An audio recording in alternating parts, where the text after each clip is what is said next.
we go now. Here we go now. Here we go now.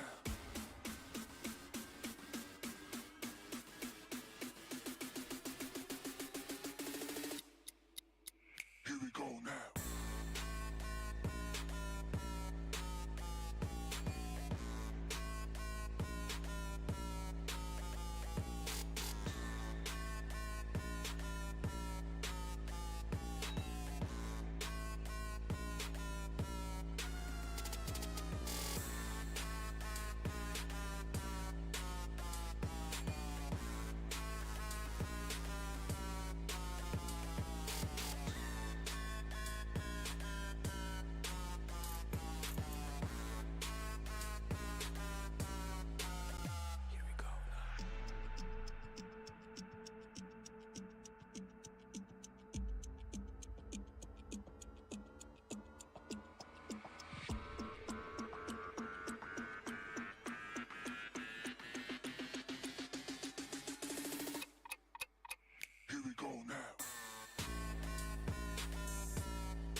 Here we go now.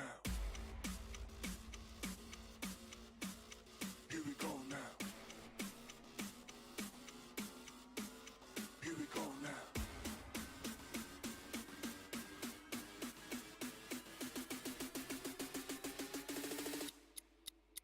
Here we go now.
Here we go now. Here we go now. Here we go now.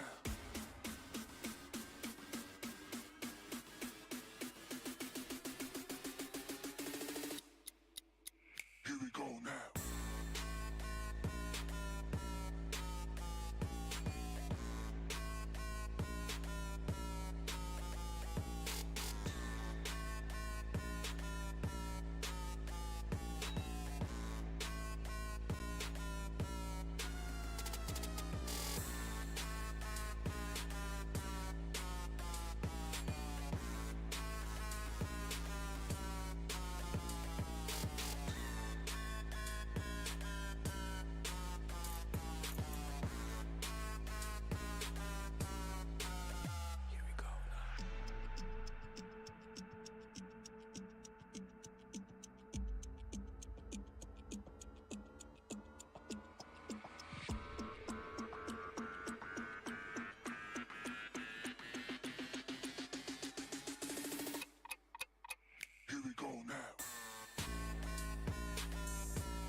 Showtime, showtime, showtime. Ladies and gentlemen, welcome to the Pubg Mobile Africa Cup 2025.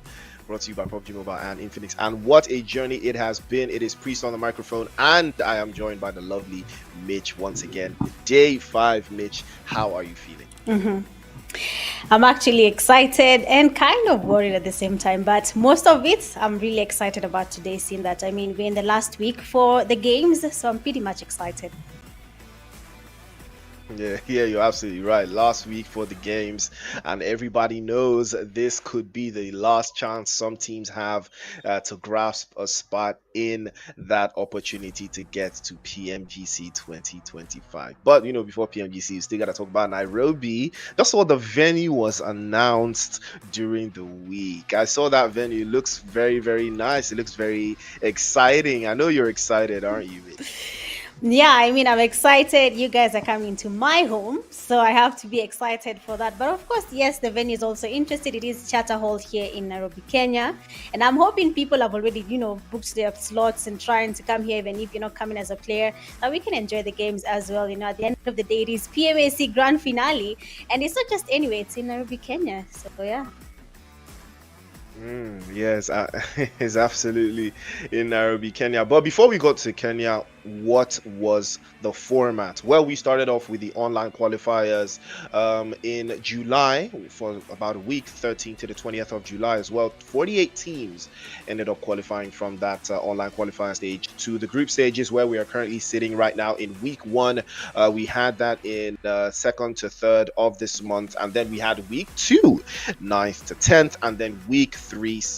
That is where we are currently today. 48 teams split into 3 groups, and 14 teams will make it to the Grand Finals in Nairobi, Kenya. Speaking of Grand Finals, it is on the 14th to the 15th of September. 16 teams, as we got 14 teams from the group stages, one Kenyan team top performing, and one team from the just concluded Pubg Mobile AIM Africa event. Congratulations to the team that made it. I did catch the finals yesterday for AIM Africa, so that was absolutely incredible to watch.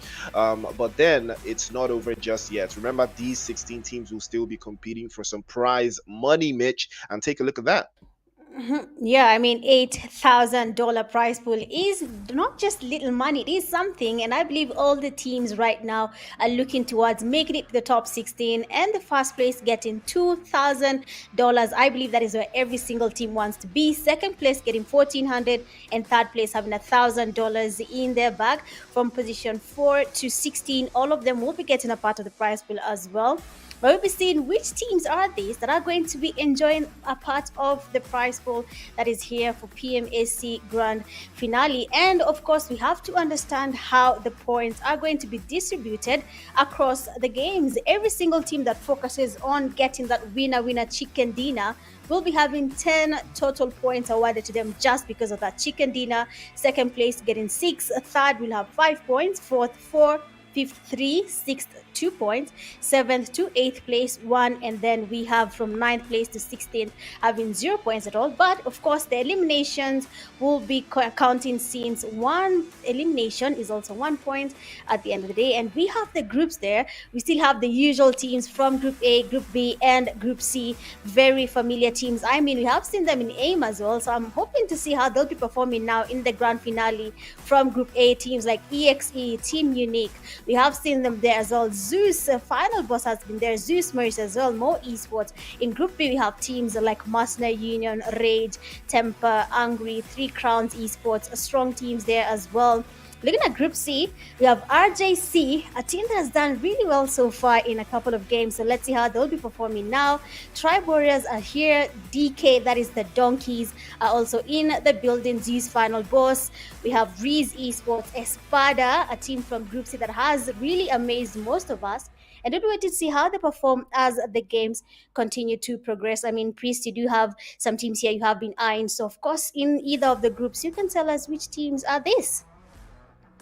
Yeah, I mean, um, so far we have seen incredible performances from all the teams in these groups, across the board. But again, the structure has given us a little bit of a clear path of what teams have outperformed the others. Zeus currently leading the pack. For me, they just need a little bit more. Just a couple points more to clock into those triple digits, and things will be looking up for them. Execute from Kenya's pride and joy, looking very comfortable in second place, 88 points to the good. 8 matches played. Remember, 2 matches left. Some of these groups, only 2 matches left. Some of them have 4, and I'm speaking of 4, like the likes of RJC, Unique, 3 Crown Esports still sitting in our top 5 comfortably, if I might add. 12 Esports also in the mix, but they do have 8 matches played. More Esports, Neon Rising also. All majority of the teams you see here are Group A teams because they have played most matches than everyone else. The only 2 teams that have performed beyond expectations would be 3 Crown Esports and RJC. Now these teams have 6 matches played and they have a plethora of points to go alongside with it, and they do have 4 matches to go, so that puts them in a very, very comfortable position. They have more points to add. It's now a matter of bragging rights for some of these teams. Who's going to finish number 1? Is Zeus Esports, are they going to be dethroned? Because the gap between them and Team Execute is not that far off. Neon Rising and More Esports still sitting comfortably in the top 8. Remember, 8 matches played, they are tied on points with 66 apiece for this page of the leaderboard. But taking us over to the other side of the leaderboard, where we will see where things start to get a little bit more tricky, because we're going to see, the remaining 16 teams overall,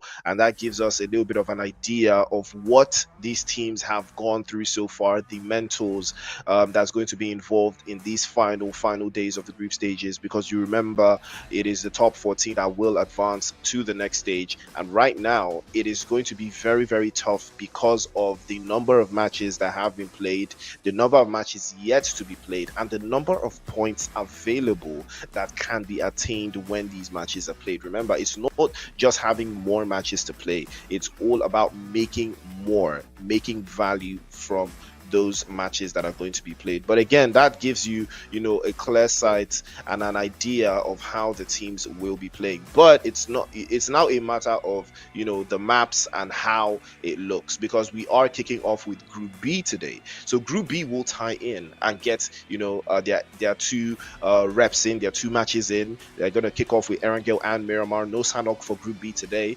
Then Sanhok will be heading over to Group C and then back to Erangel again. And then Group A will have only 1 match today, and I believe this is the first time it's happening for Group A, and they will be kicking off only in Miramar.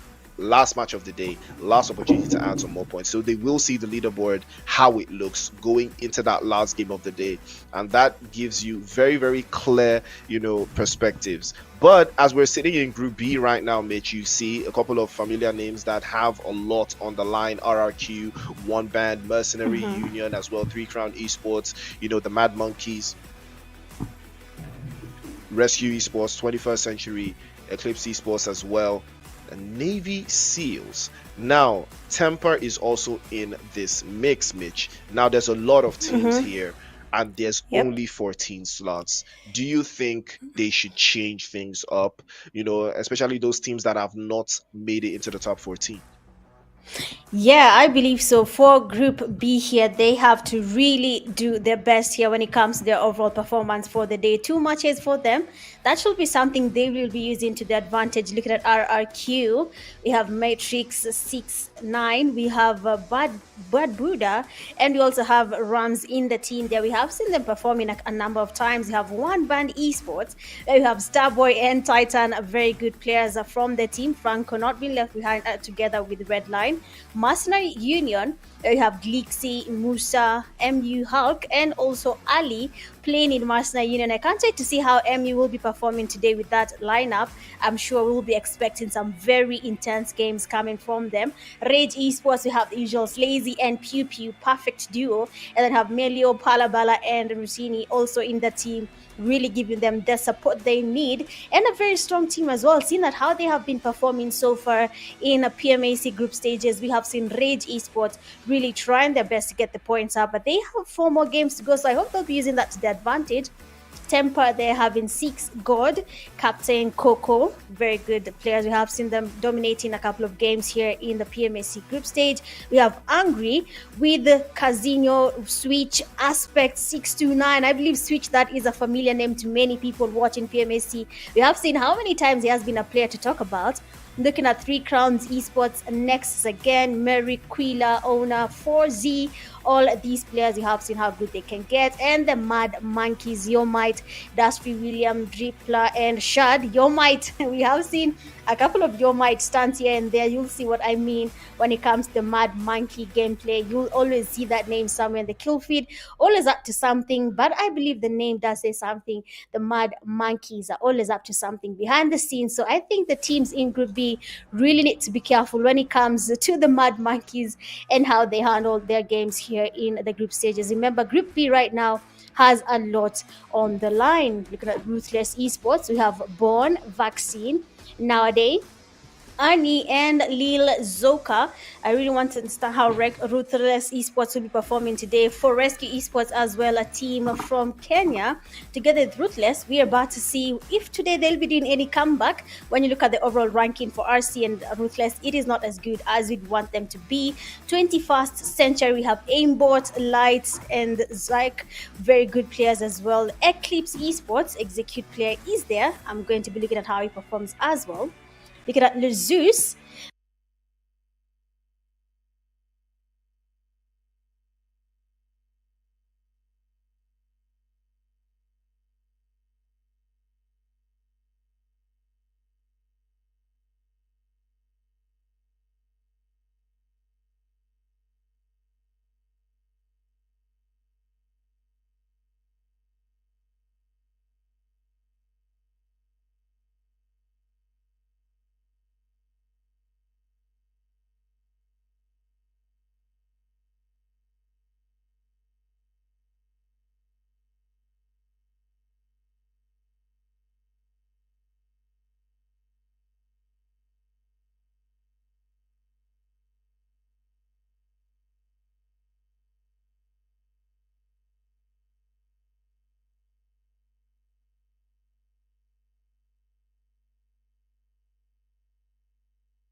All of the teams are ready to give it their 100%, and we will be seeing for ourselves is that if that is going to be the case. But it's a good playing path we've got for ourselves there, moving from the southwestern side, from Primorsk all the way down to Savannah, cut across the map. Very good. Although for those teams that do love to play from the eastern side, not necessarily the best circle for them, but it's not the worst thing in the world. I think they will be fine. I think they will be comfortable, at least for the most part. But going forward, we're going to see for ourselves, Mitch. Do you think there's going to be early engagements? Do you think there are going to be early fights from some of these teams, or do you think everybody's going to play it slow and just try to get as much intel and advance, as quickly as possible as the zone progresses? oh, I do not think anyone wants to be on the early fights today and tomorrow. I mean, you can see 4 games is a lot. I mean, Group B and C, and they have what we can call it a blueprint to victory. All they have to do is just play their games right today.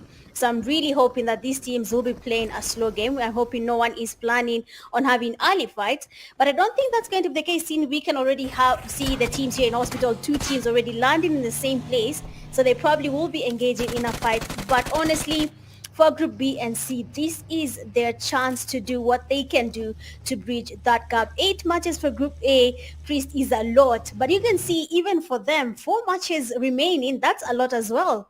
Anything could change right now. Just from 4 games, we could have Group B coming all the way up and taking most of the top 14 slots. Anything could change now. So I'm really hoping that the games that will be played will be more slow and not as rushed, trying to get the eliminations. Honestly, that chicken is important. 10 points easy is the first thing these teams should really look at when it comes to these games today for Group B right now. Well, 10 points easy, but is it going to be that easy? That is the question right now. Navy SEALs getting very, very active earlier on. Looks like they might be running into the guys from Ruthless eSports. Akaza on the front lines here, and looks like they might want to crash the party over to that southwestern side, but again, it's a little bit too early as Lilo gets the first drop, and that is first blood. Navy SEALs losing 1, and it is going to be Lambo. He has crashed away, and Navy SEALs will have to think twice now about surrendering that position.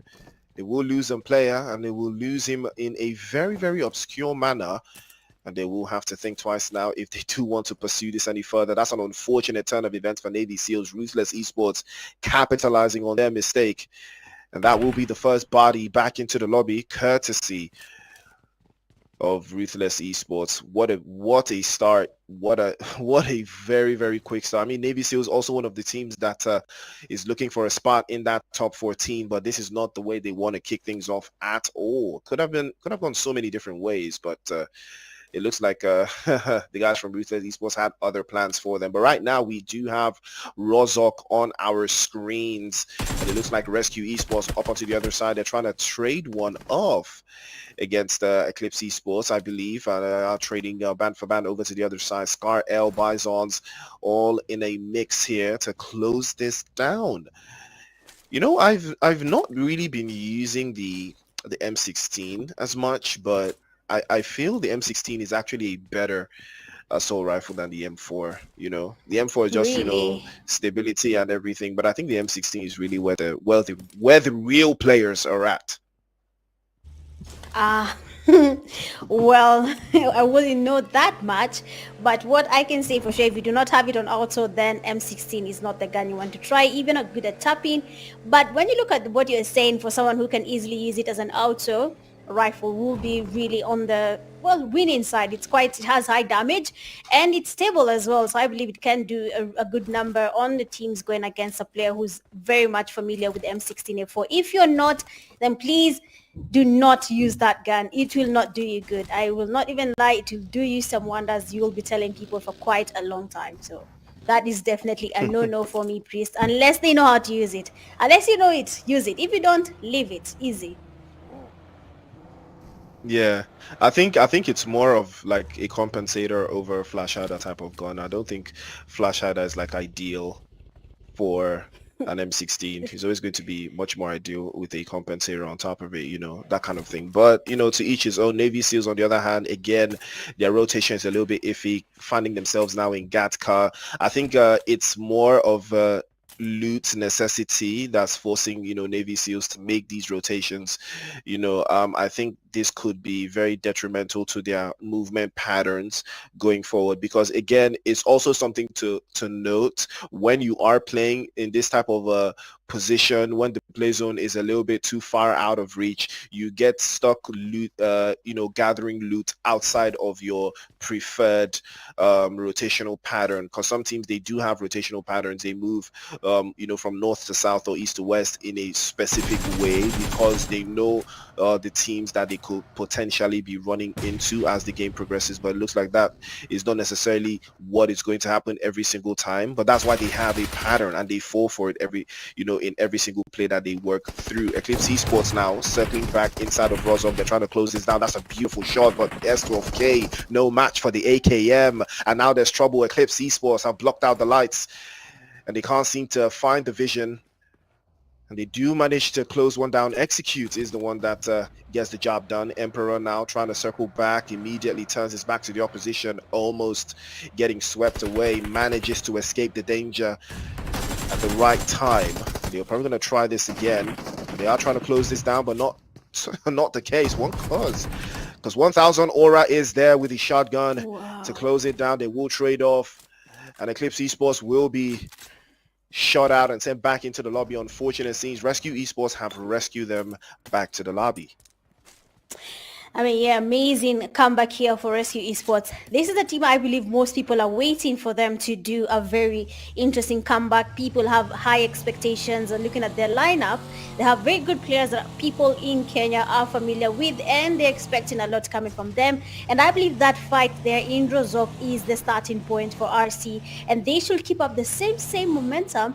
And then maybe we'll be seeing them closing the gap there and making their way to their way to the top 14. We are not even sure if that's going to be happening, but I hope they have a plan around that. Looking at the teams so far, we have already lost one, and that is Eclipse. You basically talked about their lights going off. I don't know, but you see, it's just the first game. For Group B, they have 2 games today. I hope they have a plan around it. Otherwise, it will be GG's for Eclipse when it comes to their overall ranking after today's games. Angry X Smoke, they're another team that has done really, really well in terms of their overall ranking.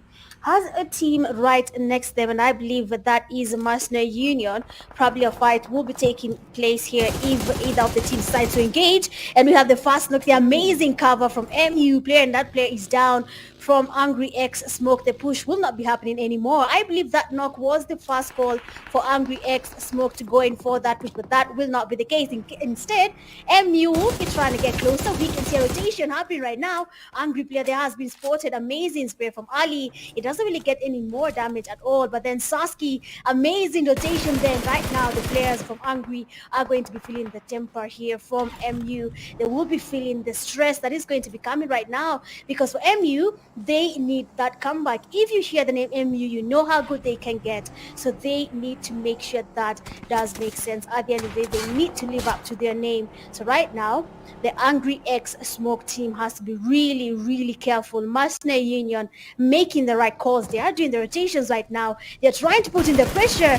And we have finally Sasuke, the amazing flag, but unfortunately it doesn't really work out. But one player is just right in front of him. That is Switch and Nade getting hooked up. Trying to smoke up the place there. Switch will not be covering the nade because it might just connect, and we might see a Kobe. The damage on Switch is quite high, but he luckily is able to evade this fight. Very, very low on HP, but the players from MU will not be letting this guy go away. I believe Ali right now is giving the players from MU a very interesting day. That knock and thrust is exactly what MU needs to bring up their spirits in today's games. Yeah, I mean, big plays coming through from Mercenary Union there, overwhelming the guys from Angry Smoke. I mean, it was a very, very good call, but Switchy, he could have escaped in so many different ways. He didn't necessarily need to start going up the hill, especially being 1 HP. It was an easy shot, and he did get dropped away immediately. Mercenary Union, that's a good start, very good start for them. Remember, they have to perform. They are dragging this with another team, I believe, tied on points right now, the other side of the leaderboard. So that tells you that Mercenary Union, they cannot afford to make any mistakes here. Every single point is important. I think Angry Smoke got called off there after the pickup. They should have swapped into 2 separate vehicles. Having one player return fire to one position would have been much more ideal than having, every single person in separate vehicles. When you're in an ambush, it's always going to be ideal, I would say, to have teammates. Once you get a pickup, have that teammate, once he's healed up, pick him up, then let him return fire, to the opposition, so to keep them from being a constant threat to you, but that's all part of the game. Mad Monkeys now feeling the brunt of the pressure. 21st Century have turned the bullets on them, and it looks like a dribbler has been knocked away though. 21st Century with a clothesline position, but this has been a little bit of a long-term, or rather long distance engagement. They have been trading off. If you take a look, play zone is about to close out in a couple of seconds, and that tells you that most teams are sitting off a little bit towards that western side. We've got a DBK, Mercenary Union, and Angry Smoke all coming in from the western side. Somebody is going to have to give it up. Somebody is going to have to go back home, because this place, yeah, it ain't going to take everybody at once. So everybody has to decide who's going to take it first. Mercenary Union have been forced out of the play zone, so they have to act quick, and Angry Smoke have a better position now. The hunter may just become the hunted, and DBK now want a piece of the action as well. They have gathered intel on Mercenary Union. They might want to take a piece of this one. Luz and the rest of the team trying to close this down and keep a little bit of a distance between themselves and DBK. But now the problem with this is Savage has already pulled up to the spot, and the rest of the team now, they are very aware of Mercenary Union, but do they want to commit? I don't think they want to do that right now. Seeing MU, I believe MU today has something about them. You can see how aggressive they're trying to be there. And Savage is down immediately. MU seeing that they will be using this to their advantage. Savage, of course, will be taken back to lobby. And that is the signal for them to go away from this fight. But not anymore. We have another player being knocked by Ali. I'm really interested to see how Ali's sprays are and how good he can get to the sprays, because honestly, Ali here is getting a number of knocks and damage for the players for MU, but they will be still going in for that push. They need to get their points up. They need to get their comeback in these games. Otherwise, it is going to be GG's for Mercenary Union. Looking at 3 Crowns eSports, they have a fight there right next to them, and Tempa Coco will be going back to lobby. All the teams right now, we are just in the third phase of the zone, and every single team wants to take on a fight. I actually thought Group B will be playing it a bit safe, avoiding the fights, trying to focus on maybe the last zone fights, the third parties, but that is no longer the case here. Every single team wants to get a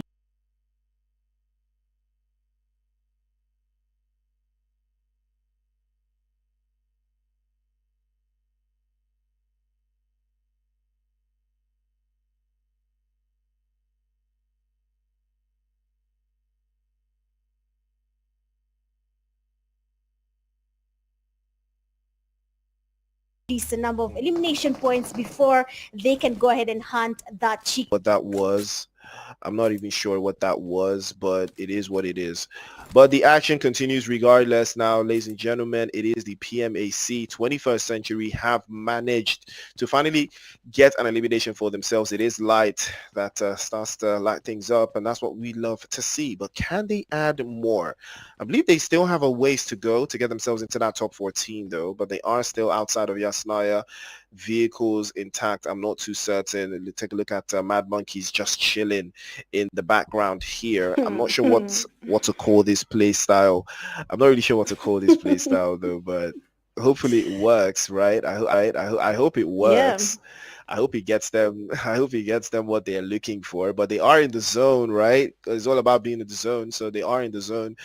Maybe they're waiting out for 21st Century to expose themselves, because I don't think they have vehicles. So that puts them in a very, very tight spot.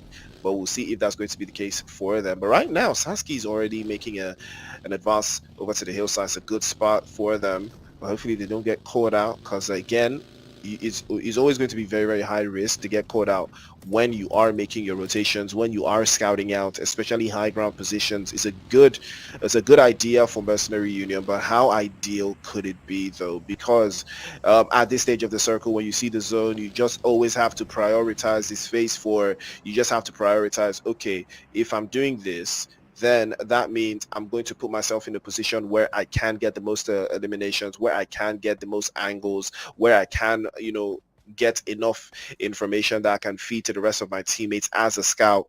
And that is, I believe that is what Prison is doing right now, trying to keep the intel outside. And it looks like it might just be working for Mad Monkeys. They did manage to get a drop on one of the players from 21st Century. I think it was Aimbot. He was a victim. He gets fallen away. Oh, that's another one. Dust Free with a grenade over to the top side. And that is an unfortunate turn of events there. America is peeked out again. He spots through. Dribbler will drop him all the way down. And now this may have just been something special. 21st Century could be in trouble here. Mad Monkeys could turn this around, but the grenades and the pressure continue to mount. Dribbler going for the pickup immediately. Aimbot still knocked away though, trying to circle this one back. And he will try to keep his teammates up. Again, Dust Freeze back to full strength or somewhat. And he has a grenade in hand, tries to launch it over to the side, but it's not enough to keep the pressure off. 21st Century now back again to full strength. They will capitalize on this grenade from Probot, and if he launches it perfectly, he might just get the job done. But he launches it to the left-hand side, doesn't connect, but now they have the numbers, and now they will decide to crush whatever is left of the Mad Monkeys. They're circling back and they're circling in. The grenade over the top does connect. Dribbler goes down and it's all left to Dust Free now for the Mad Monkeys. Can he turn this around? Can he clutch? He's going for the pickup again, but it doesn't look like it will allow him to pick up this time. Merca still knocked away. Dust Free goes down. Shad will be the last one left for the Mad Monkeys, and it doesn't look like he wants to commit, or he's looking for a better angle up onto this hillside position. Yes, he is, and he's looking for a way to commit to this, but can he find a way through? He's stuck between Mercenary Union and the guys from 21st Century. I mean, yeah, I almost said commuting is not a must right now, seeing how hard the fight there was. But unfortunately for him, Ali was able to spot him and the player there from Mad Monkeys will be going back to Libya now. Mercenary Union have another team right next to them that is one ban. We have them being spotted. Ali trying to get some damage, and finally we have the push there happening. Glixie will be spotting the player there. Some nades will be flying from every single angle, but then they don't really connect. Titan trying to get the sprays. The nade are coming in quite hot, and Titan is down. They will be trying to really get this happening for them. Mercenary Union is basically just farming from the beginning up till the end. They really want to dominate in this fight, but I'm not sure if this is going to be working out. In case they're not careful, we can see teams from every single angle literally joining them in this fight. Oh, Titan, unfortunately for him there, he does drop down and does get knocked. Unfortunately for one ban, that is one man down, leaving just 3 players standing. That means they will be forced to do something about this. They cannot get the revive on Titan. They cannot move now. They are basically sandwiched by 2 teams. Mercenary Union and Angry X Smoke are getting closer, so they have to make it work. At the end of the day, their teammate unfortunately was just the first one to go down, even though that was not even part of their plan, seeing that Mercenary Union is not leaving this place anytime soon till they're done with the one band team. They need to finish before they can move towards the safe zone. I believe this is a smart move, Priest, unless I'm wrong. You can see the zone is basically right beneath them on their feet. All they need to do is stop the team that is one band, and they can get closer to the zone and continue farming their kills. Absolutely right. You know, it's really that simple, right? If you break it down that way, but it could get really complicated really quickly. But we'll see if that's going to be the case. I mean, one band, they have a lot of ground to cover and they have a lot of work to do. We are into the top 9 teams now, 27 players. Mercenary Union have turned up the gears, and now 21st Century might be the team that could be in their trouble. That's a beautiful grenade launched over to the top side. Aimbot still knocked away there. Probot tries again. And again, the pressure continues to mount, but Light presses forward. Sasky goes down as well. Prison and Light, they're going band for band over to the other side. Light will be getting stopped by Ali QZ, and Mercenary Union will send 21st Century all the way back to the lobby, and that is a beautiful way to close things down. 8 eliminations now, and the Kenyan superstars are soaring high, but now they have to hold it down. Glixie, unfortunately, is exposed, and Angry Smoke will capitalize and turn up the vengeance and will send one of them back into the lobby as well. Now there's chaos and chaos brewing all over the map right now. Too many teams, too many positions, everybody playing in from that eastern side, and we're starting to see now more action, Mitch. Exactly, teams are now finally getting to engage in the fight here, and the Three Crowns Esports 4 here really giving Melio a time of his life. But then the zone does not really favor Melio. There's Lazy coming from the back, getting 3C player 4 down as well for Rage Esports. Two players standing, that is Lazy and Palabala, and they'll have to do something about that. But unfortunately, we seem to have lost the Mercenary Union in their fight. But honestly, they have farmed enough kills to at least boost the elimination points in terms of the overall ranking. But for now, with the zone moving, Three Crowns Esports and Rage Esports will be giving each other a really hard time. They all want the points here. They want the chicken dinner, but they will not be letting it slide off their fingers without making sure they get someone to join them in the lobby. Rage Esports, unfortunately, they will be really forced to do something about it, seeing that they are not really going to be making it to the last zone fight. But I see making sure to give Three Crowns Esports a run for their money, giving them the pressure. Rusciano here, a very sneaky player from RC, is actually very confident with his play. Once in a while, you will be seeing him trying to do something for his team by himself, even though it is not advised, but you'll see him doing a really good job as an individual. So you'll be seeing if that's going to be the case as of now. But for Rage Esports, one player down, one player standing. Slazy, I know Slazy can try and survive, but for how long? All these teams are too many. We have at least 5 teams remaining. So question is, which team will be giving us the chicken dinner, seeing that Lazy is getting fired from every single angle. RC being aware, but then one ban spotting Slazy, and of course Lazy will be going back to lobby. I mean, 4 teams remaining right now, and I believe these teams will be giving their countries something to talk about as the first chicken dinner of the day. Absolutely. They will have something to talk about. And it looks like Angry Smoke will be feeling the heat yet again, as MLK will not be having any dreams, as he will be getting swept away there by, I believe, RRG, or is it one band? It is one band actually. Redline on the front foot aspect, going to be the last one left, but this guy is a major player for Angry Smoke. He's a major danger, but he's already been flanked and he will be knocked away there. Redline will be the last one left for them if he can circle back, and he does get a drop onto that position. Aspect goes down as well, and 629 will be the last player left for Angry Smoke. He has been spotted. The smoke will only shield him for a temporary time. Owner and Nexus for Three Crown Esports looking very comfortable, trying to play the high ground position. They continuously hold it on, and it looks like Rescue Esports will capitalize. 1000 Aura with the IC. M416 will blaze over to that southwestern side, continuously mounting the pressure for Rescue Esports over to that corner as well. And now 629 tries to trade off, but unfortunately he will be eliminated by Nexus again from the other side, the northern side being held tightly by Three Crown Esports. But now one band and Rescue Esports, can they close this down? 25% to 37 apiece. It could be anybody's game going forward, but Rescue Esports, can they make it happen? Does it look like it might be the case? But they will trade off, and Redline with the DBS will crack the skulls of Rescue Esports, and now they're down to just one player potentially, and it is going to be Saviano again to the other side.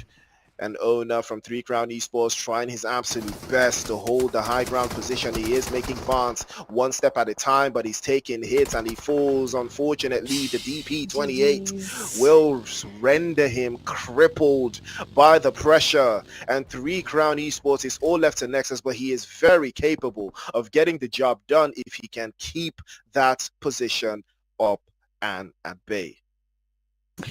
Exactly, for Three Crowns, unfortunately they have lost numbers, something I don't think they had planned for, but now all they can do is hope that Nexus again will be doing something for them at the end of the day. But we have just 3 teams remaining. The duo there, that is Three Crowns and RC player Rashiano, only solos from their team, with just a 3-player, that is a trio from one band surviving from the team. I'm actually going to be waiting to see how this works out. The 2 solos can make it hard for one band, you know, telepathic communication. Let's not fight, let's just do what we gotta do. But unfortunately that is not the case. That cannot happen. It is a competition. At the end of the day, everyone needs to get their chicken dinner for their team, and we have one band there doing a rotation. Unfortunately, they are taking the rotation all together using only one side, probably splitting. That would have been the best thing, but then Nexus again, they're cooking up a nade. It might be the one thing that takes out the one band team, but that nade is cooked to perfection and it doesn't do anything. Unfortunately, unfortunately, one band Starboy will be taking Nexus again back to lobby Rushiano right now. Last man standing. Starboy being aware of his location, they will be going in for that push. And I'm sure about you, Rushiano, but you really need to get your game up right now. They are coming for the push. They're trying to get the pre-fires. It has going for the fast smoke there, Rushiano. One man is down from one band. Two players are standing. Will we be seeing a clutch for the first game of the day? The player from RC is going to be making Rescue Esports the happiest team so far, but the nade there is getting cooked up. Might just be connecting. A Molly tries to cook Rushiano, but then the man is not ready to cook here. He wants to do the cooking by himself. The nades are coming quite hot here. Rushiano getting exposed to the nades, but unfortunately that one grenade from the one band player might be the reason we'll be losing Rushiano. And just like that, RC unfortunately have lost that chicken dinner to one band esports. I believe that is something one band has been looking forward to do for a very long time, and finally it does pay off. Ooh, one absolute band, a band for your thoughts. What a chicken dinner, well deserved. Now they have started to spice things up. That chicken dinner puts them into a very, very interesting position, seeing how they started, today's games. That is an incredible start for the guys from one band. Again, they have to be consistent with this performance still, but what a finish.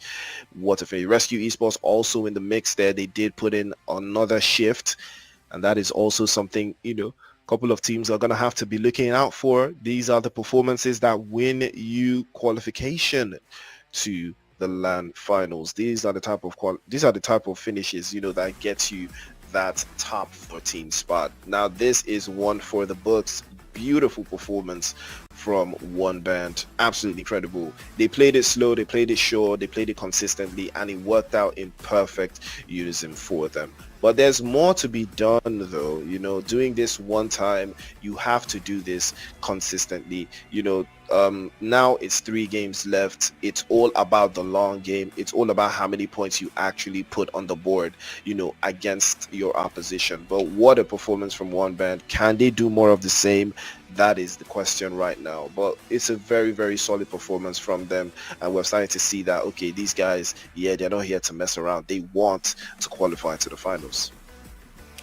Exactly, one band there really is putting up a fight, and we'll have to see it. But then when we look at the MVP for this first game of the day, we have MU player that is Ali. Very good player. We have seen the sprays there, and you can see the damage of 907, 6 eliminations to his name, and 5 knocks so far, a survival time of 18 minutes and 44 seconds, a healing down of 85, and 1 assist. I mean, Ali did deserve that title for the MVP. We have seen it. We have seen how many times Ali has gotten those knocks for Masna Union. Basically, he was giving them that chance going for that push. And looking at the top players for day 5, game 1, we have second place as RC player that is Wankuz, getting 3 eliminations, a damage of 897.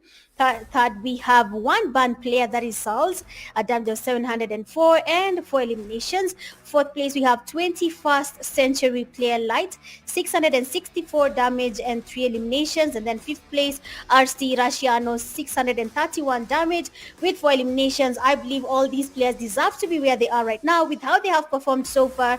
And Rushiano, of course, almost getting a chicken dinner for his team. The match summary: 49 eliminations, 8 headshots, a long distance elimination of 411 meters, still RC Rushiano, 3 vehicle eliminations, 4 grenade eliminations, and 4 airdrops looted. I mean, that game has been very interesting for us to see, and it does make sense seeing that we already have 4 grenade eliminations from the first game.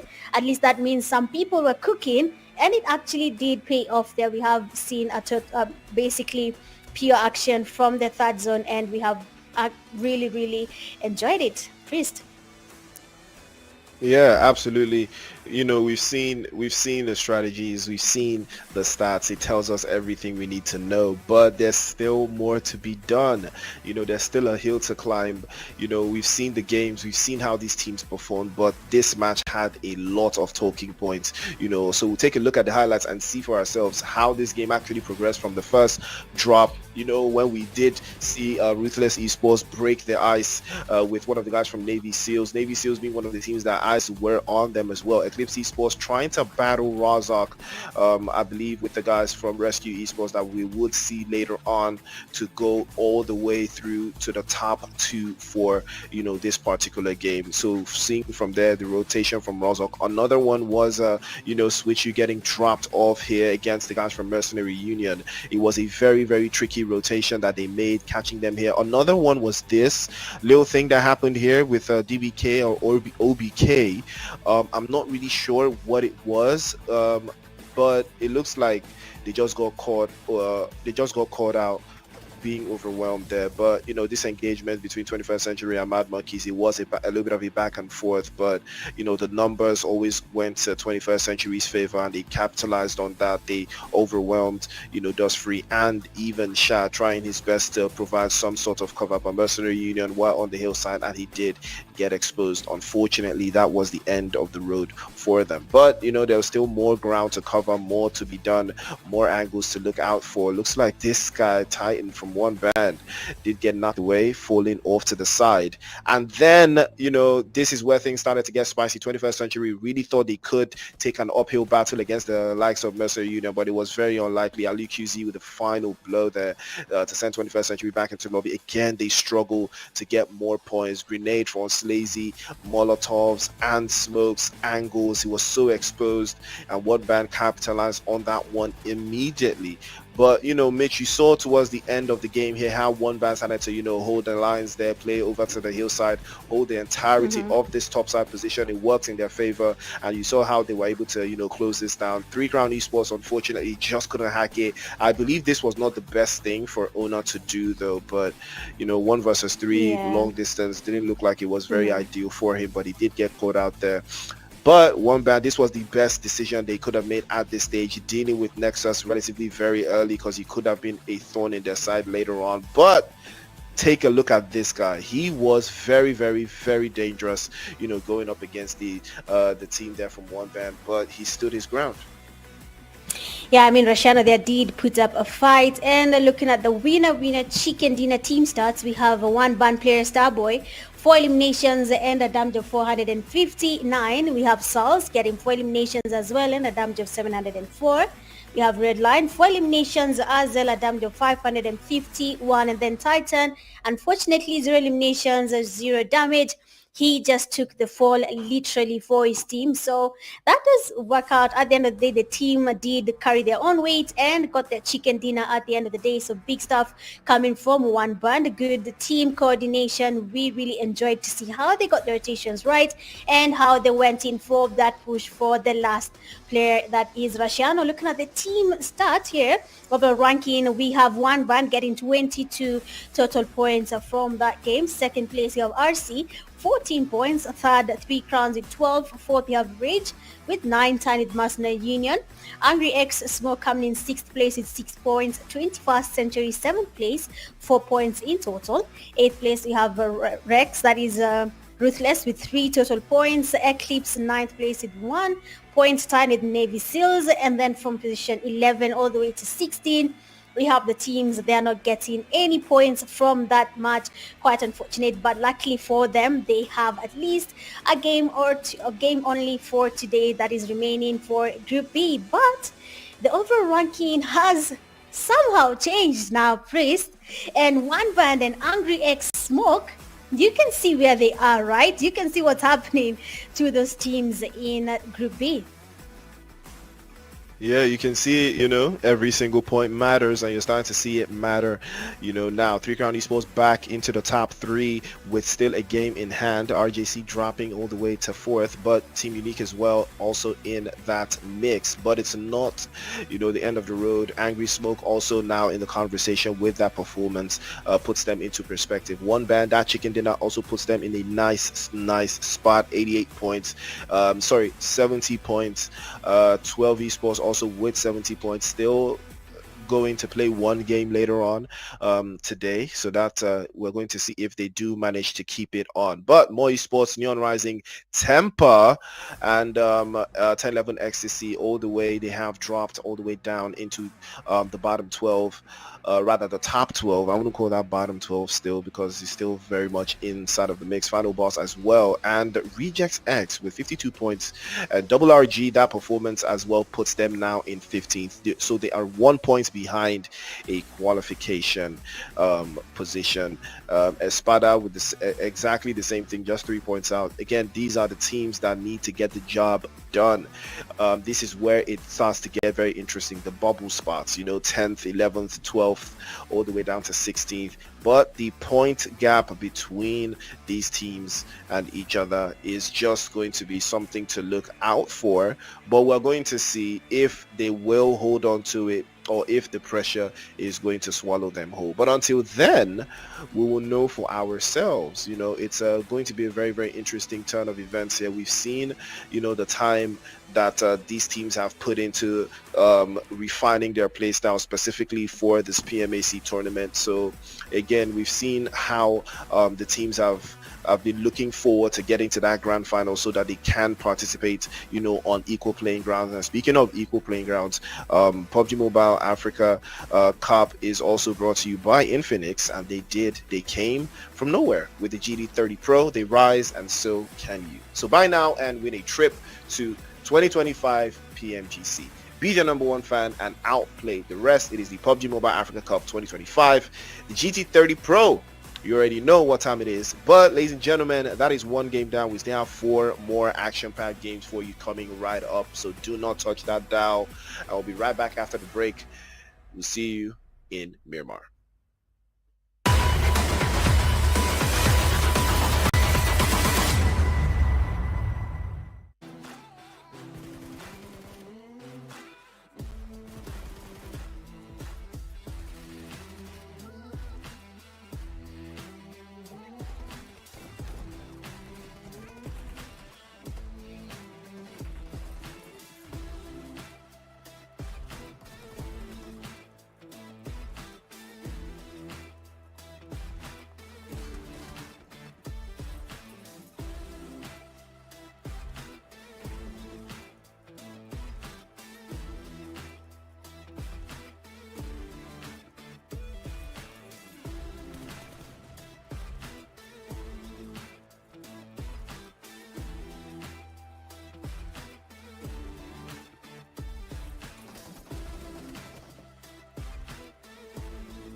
Here we go now. Here we go now. Here we go now.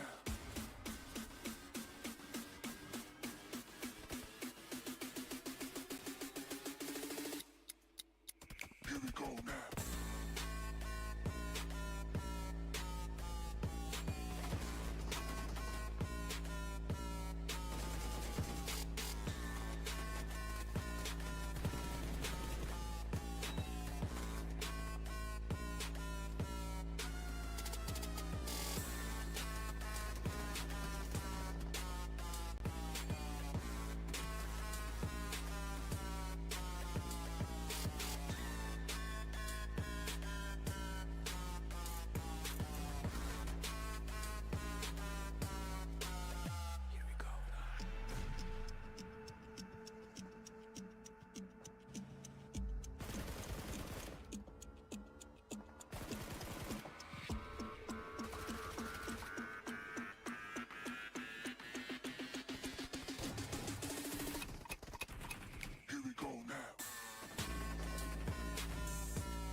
Shit. All right, we are back for the second game. I believe the first game there was quite intense, but I believe the action does not stop there. We will be continuing with the games for today. And of course, we just finished a wrangle with one band getting the winner chicken dinner. And now we'll be going into the second match of the day. That is Miramar.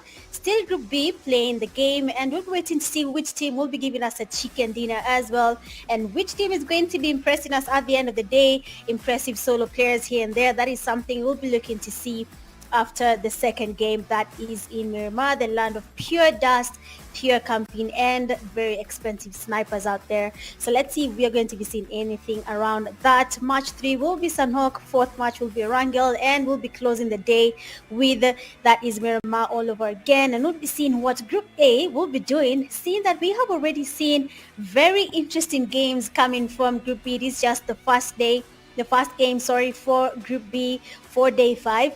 So let's wait and see how they will be performing. What are we going to be expecting between Group B, C, and A? The only group that has only 2 matches over the weekend, with the rest having 4 matches to go.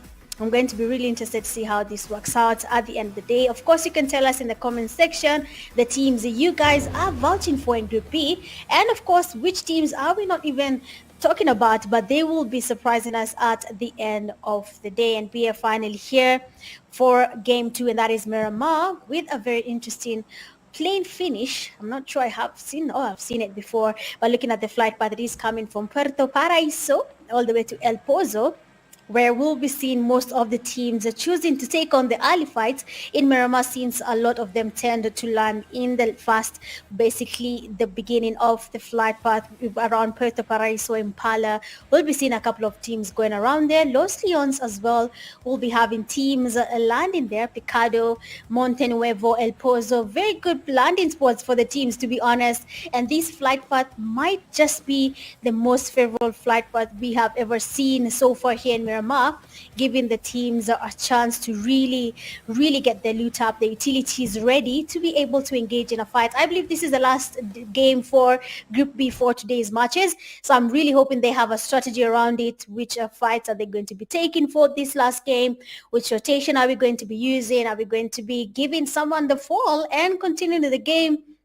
A lot of things will be coming in place. So we'll be waiting to see how that goes. But as you can see, Puerto Paraíso there has already 2 teams landing there. Impala has Eclipse going towards that side. La Benita has the Angry X Smoke Rage eSports taking on Los Leones. Tempe is also lurking around there, so maybe they will be joining them for a party sooner or later. Picado, we have Rescue eSports. RC there last game, they did try to do a comeback. I believe if that chicken dinner was there, then RC maybe would have been saying a different story. But even now, I know the story is still different, because that was a really good comeback coming from them. Monte Nuevo there, you have at least 2 teams, that is DBK and RRQ. MU, Masna Union, landing around that side. Chumasera as well might be having a team, that is Ruthless Esports. So we'll be seeing if they'll be taking that place as well. El Pozo having 21st Century and 1 band basically right above them on the northern side. There might be a fight there. We'll be waiting to see if that's going to be the case. But when we look at Monte Nuevo, we have at least 3 teams. So a fight will definitely be happening there. We have RRQ, we have 3 Crowns Esports, and there is, of course, another team lucky around, and we'll be seeing if that's going to be the case. Are they going to be taking on that fight or not? But so far, so good. The game is calm. Everyone is playing it safe. Remember, Group B have really surprised us. You have seen the overall ranking so far. We have at least 3-4 teams from Group B making their way to the top 14, and they still have 3 more matches to go. But it seems like that is DBK. They have already lost one of their team. That is Zeus. So we'll be seeing how that goes. But of course, before I can say anything else, I believe my partner in crime is here, and that is Priest. Welcome back. It's the land of dust. What do you think? Good start. Very, very good start from RRQ. They're looking very comfortable. But it's going to be a very interesting game, especially as far as Miramar is concerned. There's a lot that goes down into it, but it looks like 3 Crown Esports might have something they want to say about this one. Navy SEALs as well, not having the best start today, though. We saw them, lose out a player earlier on in the game in match number 1, and again they're losing out another player, this time to the guys from Mad Monkeys. It's not the best way to start things off at all. It looks like 3 Crown Esports and RRQ will be taking this one to the head. They're going serious pound for pound right now, shotguns, UMPs, or swapping sides. And now there is going to be a little bit of an interesting dynamic here, but we will see if 3 Crown Esports can capitalize on it, or if the RRQ can keep the pressure off their backs. But DBK on the other side, looks like they want a piece of the action as well. You know, again, I keep asking, is this DBK or OBK? Depends on what your eyes can see. I'm also not sure if it's DBK. But yes, I've also tried to see, but it looks like a D, so it's DBK. And they seem to be taking on a fight there. RRQ, unfortunately, is losing numbers. Oh, okay, it's OBK. Very interesting. It's nice to see that we have been corrected on that. But for 3 Crowns Esports, they are taking on a fight as well. One of their teammates is down.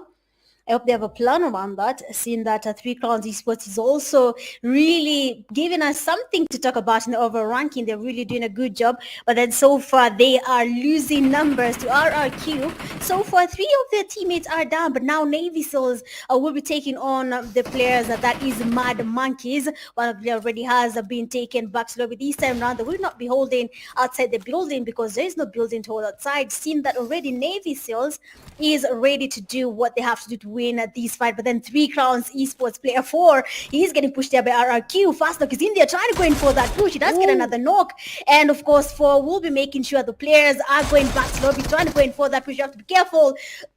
Ooh. Yeah, there was no need for that, man. Didn't need to do all that, man. Didn't need to do all that.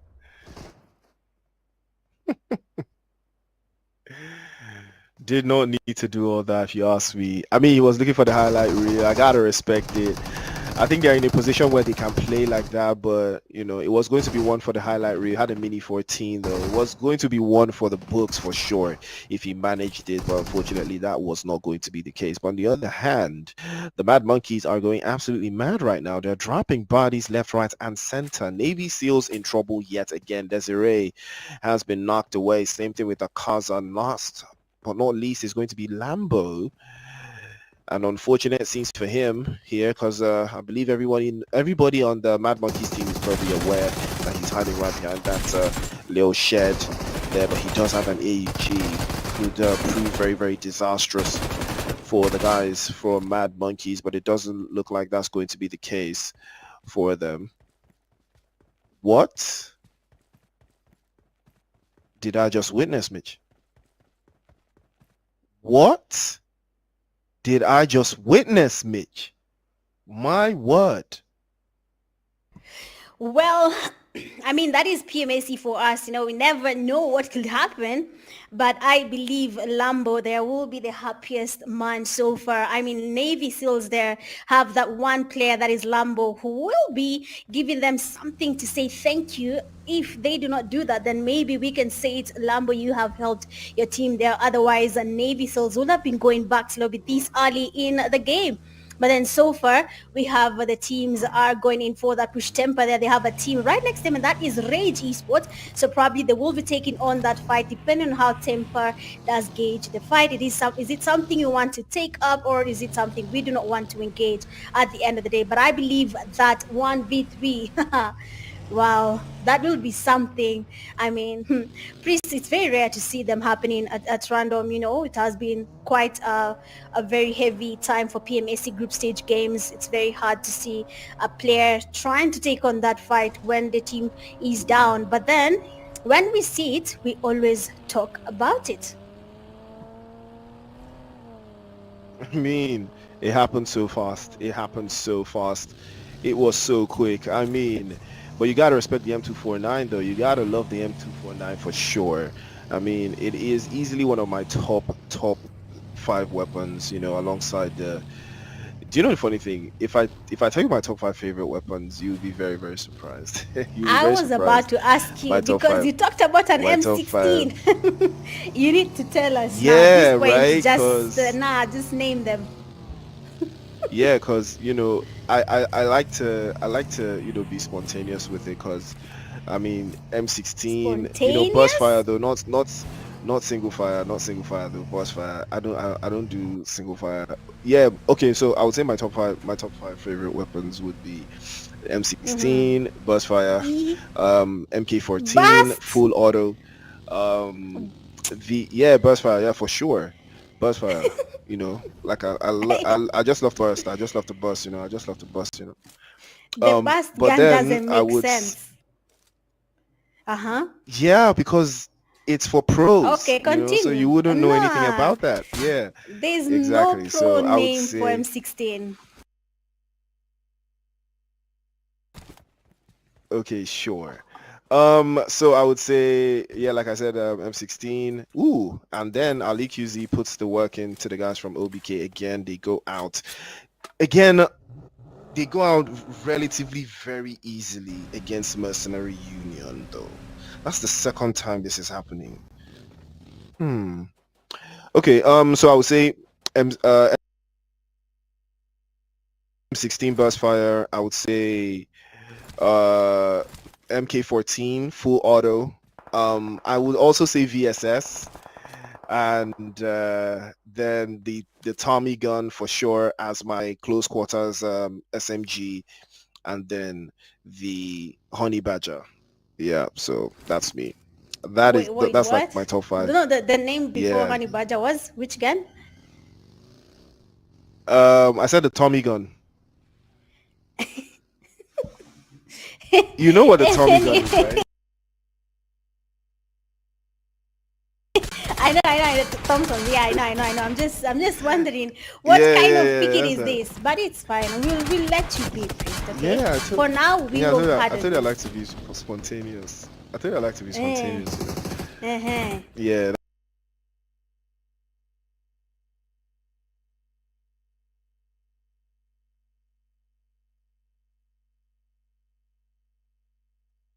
that kind of thing. But eyes on rescue sports still looks like they might just be going for two here. Double RG, Pew Pew, pulling up to the mix, but Eclipse Esports, they're falling for the old bait and switch. They are open.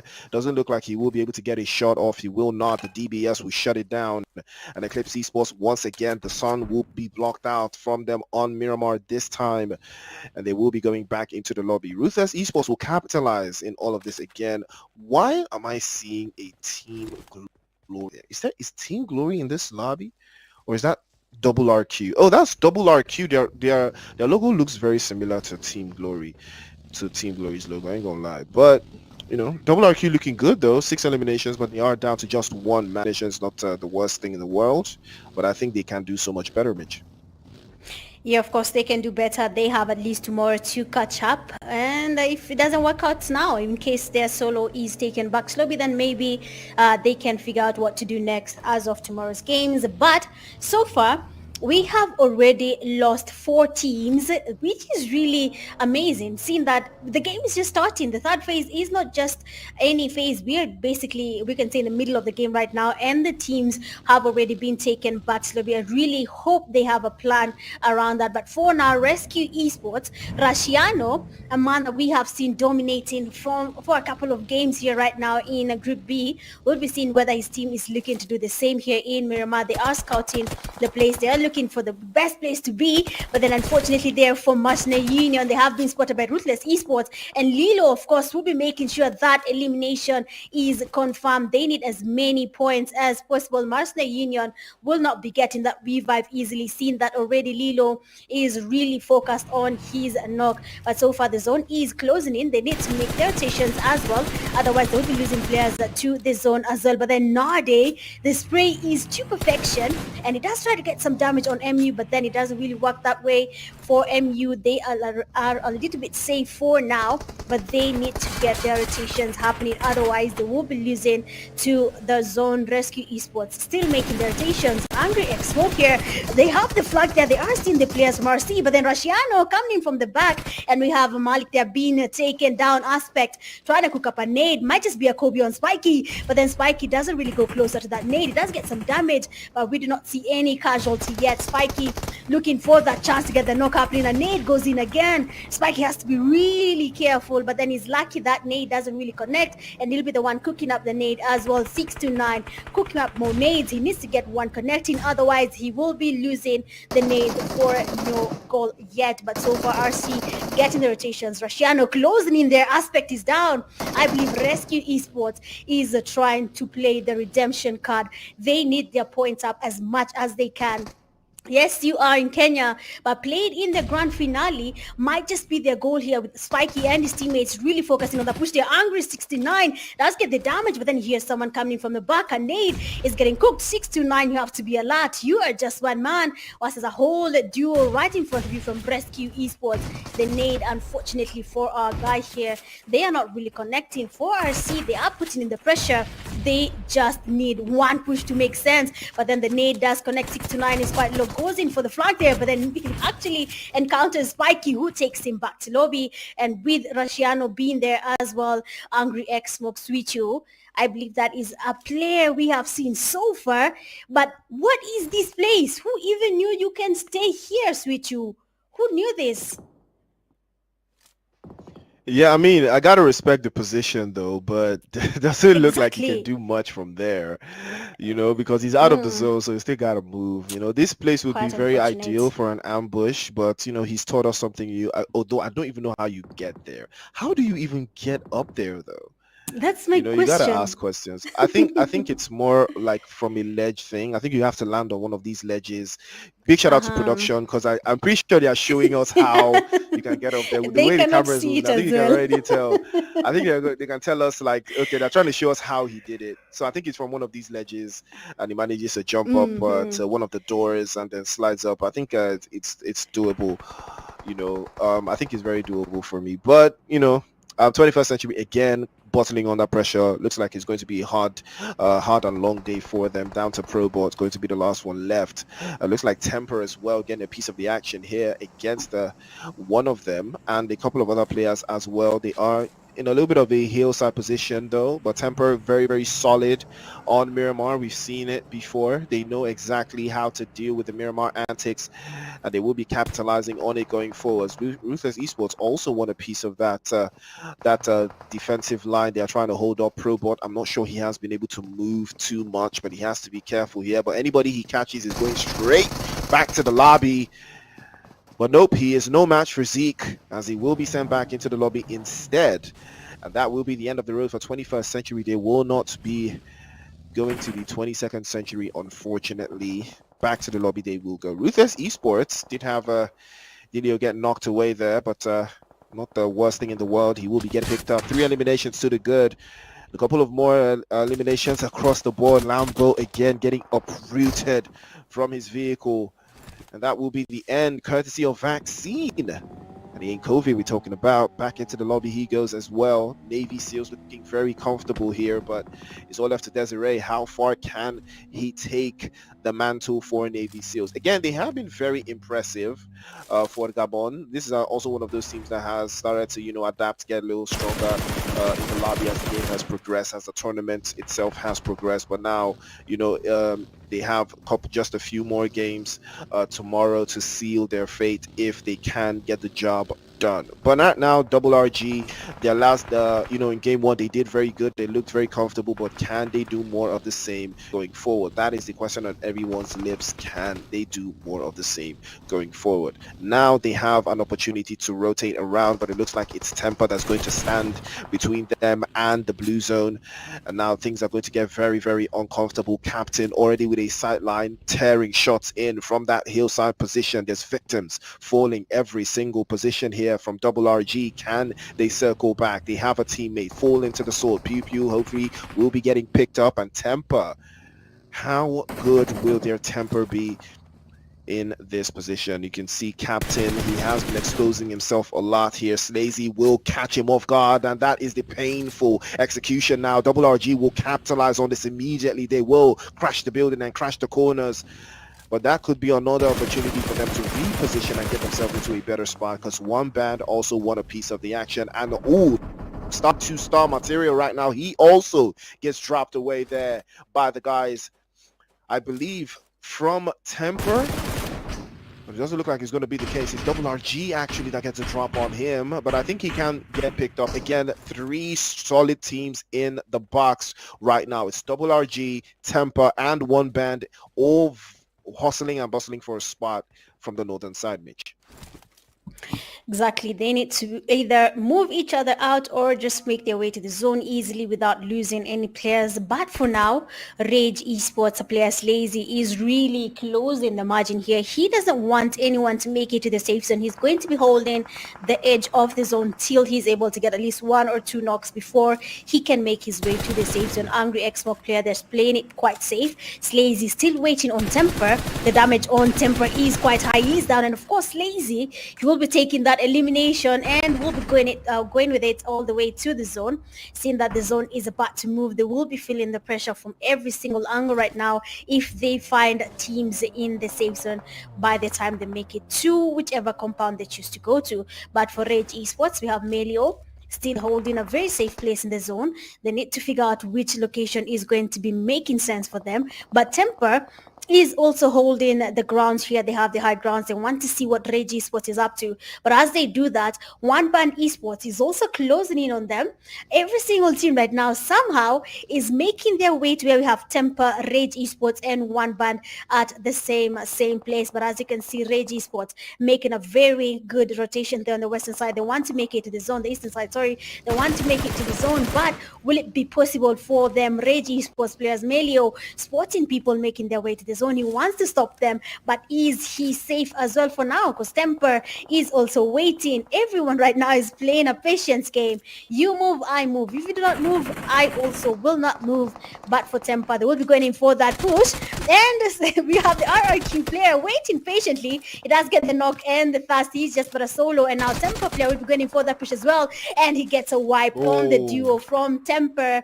And I believe he is making his team happy right now. The eliminations are going up for RRQ. 8 eliminations so far. And they already made it to the 7 teams remaining so far.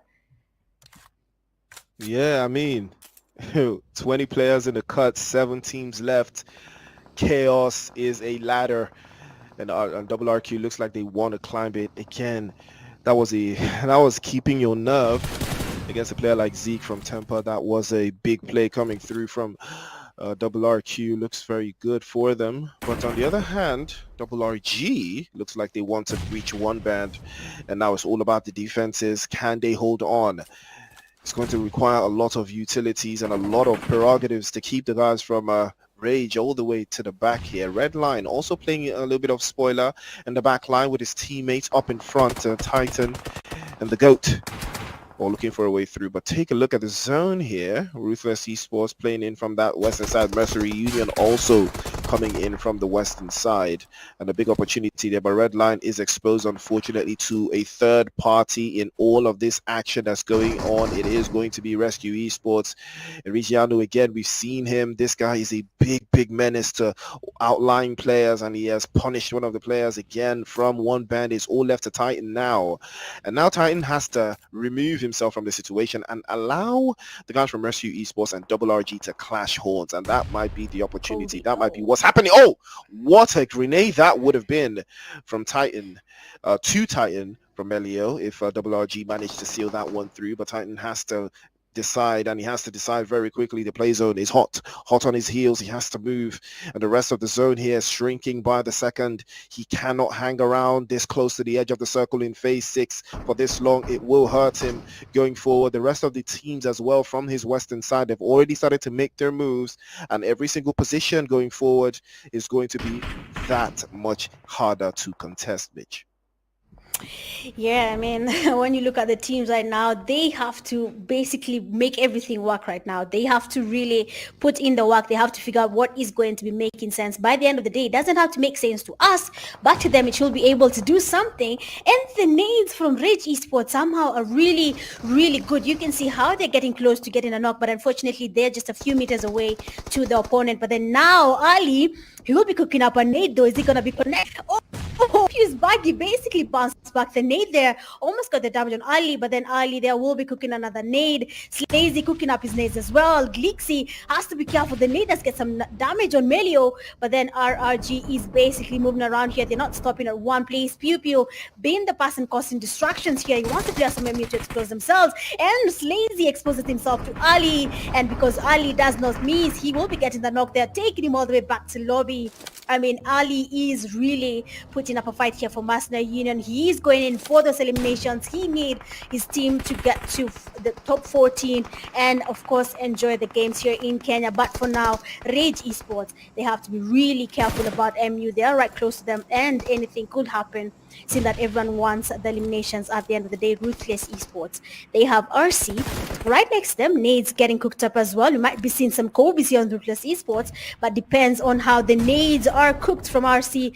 We have not seen them missing for quite a while. The nade does get closer, but then I mean the player here from Ruthless is really lucky. He does change his position before the nade connects, and now with the zone closing in, we just have 7 teams are still standing with the 6th phase of the zone. The damage from the zone will be high. The game is open field. So the question is, who will be giving us the chicken right now? Because everyone is literally close to each other as the game progresses. They're getting closer and open. Very open. Mercenary Union backed into a corner from that southwestern side. Oh, what a grenade from Ali QZ. And now the opening chances for Mercenary Union to advance their position is out in the open right now. But Glixie opens for it and immediately gets dropped away by Ruthless Esports. There's angles and angles of open space inside of Miramar here, and everybody's getting hit. Ruthless Esports as well. They have 2 players out in the open getting knocked away. There's trouble now for Mercenary Union. Down to just Ali. He has been carrying the team on his back for the longest time. He might just be having arthritis, and every single player's open space in water treatment is looking absolutely despicable. Rescue Esports have the entirety of the area by the horns, and they will be taking this chicken dinner if all of these teams make any mistakes. But right now, it looks like it could be something special for Ruthless Esports if they can make a way through. Now they also playing in a little bit closer towards the south, could work through, but Pew Pew finally sets his sights of Ali on Ali and sends him back into the lobby as well. They will be serving that sentence back inside of the lobby. We're down to 13 players, all sitting inside water treatment, all of them thirsty for eliminations, but they can't seem to find it through. There's more eliminations to spread around, but Navy SEALs are down to 1. Desiree's all has to be very careful here as they advance their positions. But right now, Spiky and 1000 Aura are looking very good for Rescue Esports. Can they rescue that chicken dinner from the clutches of a team like Double RG or, you know, the guys from Navy SEALs or Ruthless Esports? I mean, you know, stats-wise, they have the numbers, they have the angles, they have the positions. A chicken dinner right now would be the icing on the cake. It will be, I believe, an opportunity for them from a 2nd place finish from match number 1 to a chicken dinner in match number 2. Now that would be one for the books if they can see this through. But Double RQ down to their last man on. Unfortunately, he has been spotted. Like I said, 1000 Aura. Yeah, his position is nasty. That's a nasty spot. He can see. There's nothing he can't see from here. The only thing that he's shielded from is the guys from Double RG. But then they can't be worried about him just yet. There's a lot of ground to cover. And Rescue Esports, they look like they will be covering it. 10 eliminations. And that chicken dinner is going to hit so hard. And the rest of the opposition have to be very careful because there is only that many teams left. Yeah, RC is really putting up the numbers. 10 eliminations, that is quite impressive. Good play there from RC, but the fight is not over so far.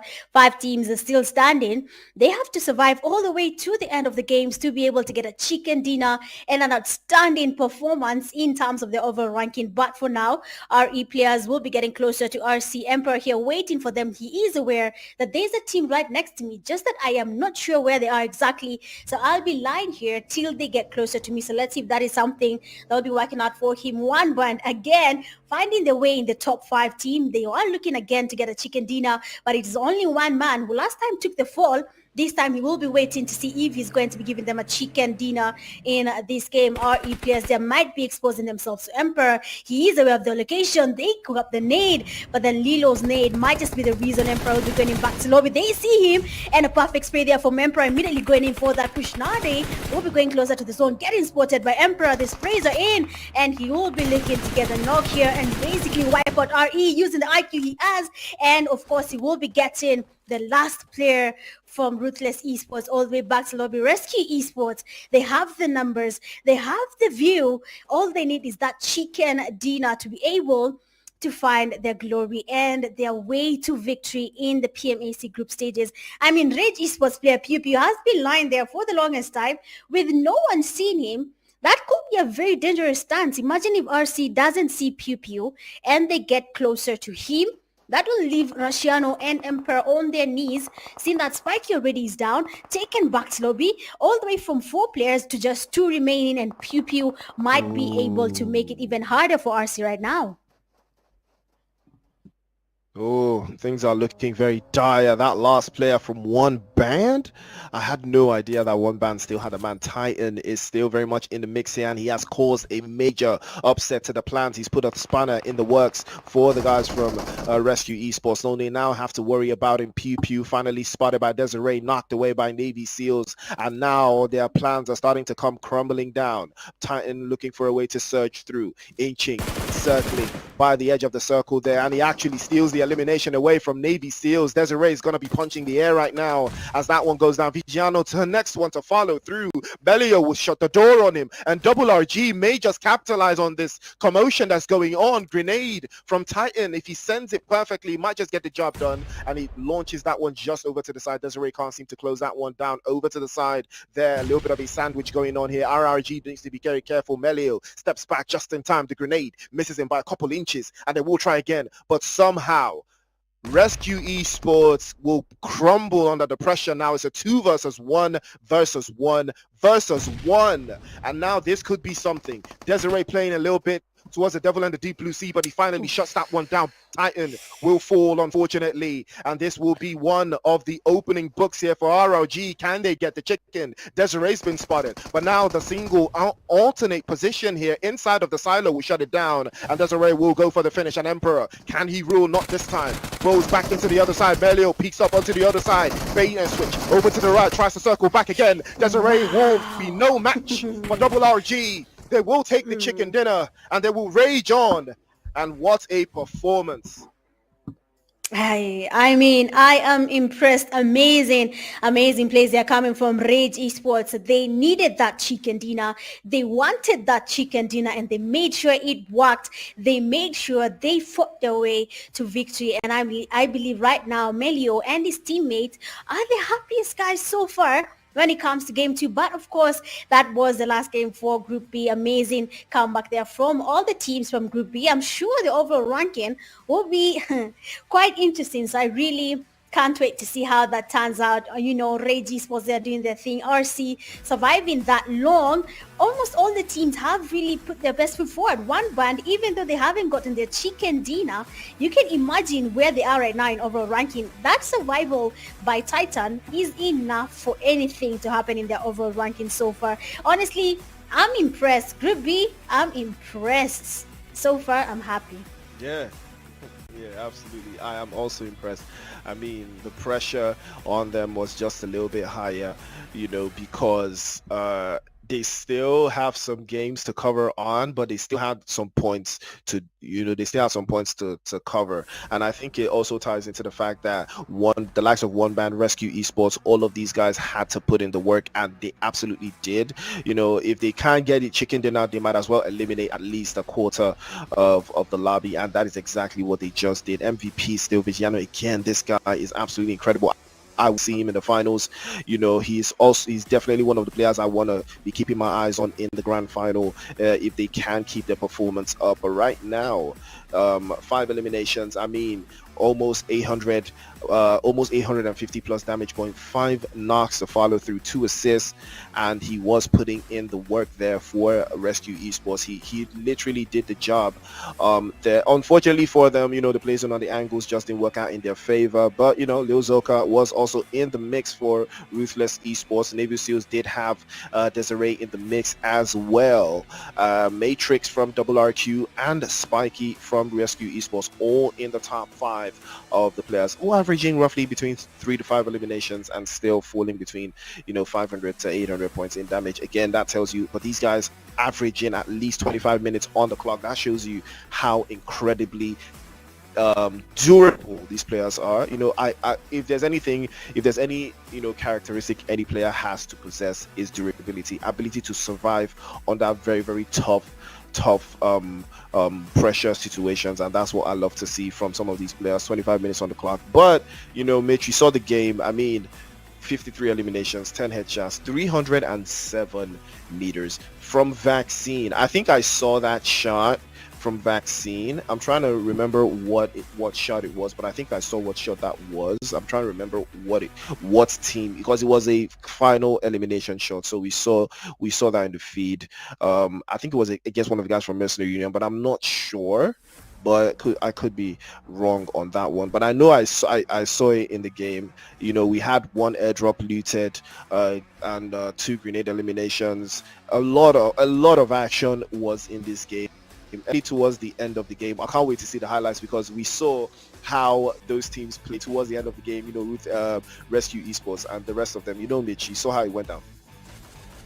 Yeah, basically, I mean, 3 Crowns Esports here. 3C player 4 had a chance of surviving this, but he decided to go in for that push quite low, and that did cost 3 Crowns Esports. But if he was just a little bit more patient, then maybe things would have been a little bit different. But then Lambo did come in, and he was using Priest's favorite gun, that is M249, and with that one gun, he was able to take out a whole team that went in for that push. I mean, one M249 is enough to wipe out a team, and we have seen Lambo doing it here on our screens. And then now Mercenary Union, they tried to dominate their way to victory. They tried to make their rotations, but then it didn't really work out for them. With Rage Esports players, Pew there, we saw how good he is when it comes to holding one ground for quite some time before anything can happen to him. But at the end of the day, it did work out, and we'll be seeing that in a few. But for Ruthless Esports, they really did put in the pressure for MU, making it really hard for them to get their numbers still intact by the end of the game. And of course, Rashiano, the man with the flank, did get the right rotation happening. The first knock on Angry, which gave his team the push they needed to go in for that fight against Angry X-Smoke. They needed their numbers here, and they did exactly that. They were composed, they were prepared, and just like that, they were able to take home the 3 players from Angry X-Smoke that had gone in for that push against them. They really did a good job. Temper as well did do a fight there with 21st Century. They did manage to win that fight, and they were able to survive for quite some time before we said goodbye to them as well. But then Ruthless Esports, even though they were not able to get that chicken dinner, we had them really farming eliminations all around them, trying to get as many numbers up as they can. Same to Slazy. He waited out for the players from Temper to get closer to him, and he got that knock. And at first, RRQ will be happy for, I'm not sure if it's solid, but he really did get the numbers up, the elimination points for RRQ here. He was the only man standing, and he did make it count. He ensured he got that wipe on Temper before he said goodbye to the fights in Miramar. So far in this high ground, this is where we lost, I think, all the teams. Most of the teams lost numbers, they lost the teammates, they were getting exposed to third-party sprays, they were getting exposed to nades connecting, and we started losing numbers. That is where we lost the last player from RRQ. RC, they had the numbers by the time we were here. But then by the time it was done, we had RC losing players one by one. Even though Emperor did put up a fight, did get the elimination points up, at the end of the day, they were eliminated because their numbers started dwindling as the fight was almost coming to an end. And that is how the fight was given easily on RRG's plate, and they got themselves a winner chicken dinner with just 2 players remaining from their team. I believe RRG is happy right now looking at Palabala, 1 elimination, a damage of 338, Melio getting 1 elimination, a damage of 388 as well. Oh, 38 and 88. Okay, I see. Pew Pew getting 3 eliminations, a damage of 420. And then now Slazy, 1 elimination and a damage of 305. I mean, Priest, I believe this chicken dinner for RRG will be moving them up, seeing that you had said they were at least 3 points away to get into the top 14. I believe they have jumped higher than we expected them to do so far. Yeah, they absolutely have, and that's sets things apart when you look at the overall standings. 17 points from Rescue Esports, a big jump. Double RG as well with 16, Navy Seals with 13, and Double RQ with 10. Now, this is a lot of points spread across. That is what makes this particular group very tricky. The points do not just go one way, they spread across really interestingly. Ruthless Esports also with 9 points, One Band with 7, and coming off a chicken dinner, 7 points in the next game. That's a very good performance at this stage. Mercenary Union also 6 points to the good. Temper with 4. Also in the mix, 3 Crown Esports and Mercenary, and I would say Mercenary, Mad Monkeys with 1, and OBK also with 1 elimination. And if you take a look at the rest of the teams, the Eclipse Esports, 21st Century, Angry Smoke, Zeus, and Cypher, unfortunately no points on the board for these teams. Not enough to make things a little bit more tricky for them. But taking a look at this, we will see 3 Crown Esports now up to top 2. Second place goes to them. Execute dropping all the way down to 3rd, and things are looking very interesting for the rest of these teams. Now RJC still haven't been moved from that top 4 position. Unique as well, probably the same thing with them. But One Band, that chicken dinner and that performance catapults them all the way through into the top 6, 77 points, and that is how we love a team that loves to perform on that high pressure environments. Angry Smoke also dropping off just a little bit there, 71 points, still not the worst thing in the world, but now we are seeing how it looks as we go on. Temper in 68 with in 9th place, and the guys from Double RG, Chicken Dinner catapults them into the top 10 right now. More Esports with 66, tied with Neon Rising, and we are going to see that group later on today to see who is going to make it out of there. But that performance from Rescue Esports puts them into the limelight. 8 games played, 63 points, just 2 points ahead of 10-11 Ecstasy, Final Boss, and Rejects X, still yet to crack the shield. But it's not over just yet. We are just kicking off. Group C is up next. Brand new map, brand new group, brand new vibes, but it is still the same tournament, the PMAC 2025. So stay locked in, ladies and gentlemen. 2 games down, 3 more to go. And by the time we come back, Sanok will be on your screens. Don't touch that down. But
All right, we are back. Welcome back, my good people. Of course, it is your girl Mitch Gaming, and we are here live again for the third game of the day, and that is going to be Sun Hawk.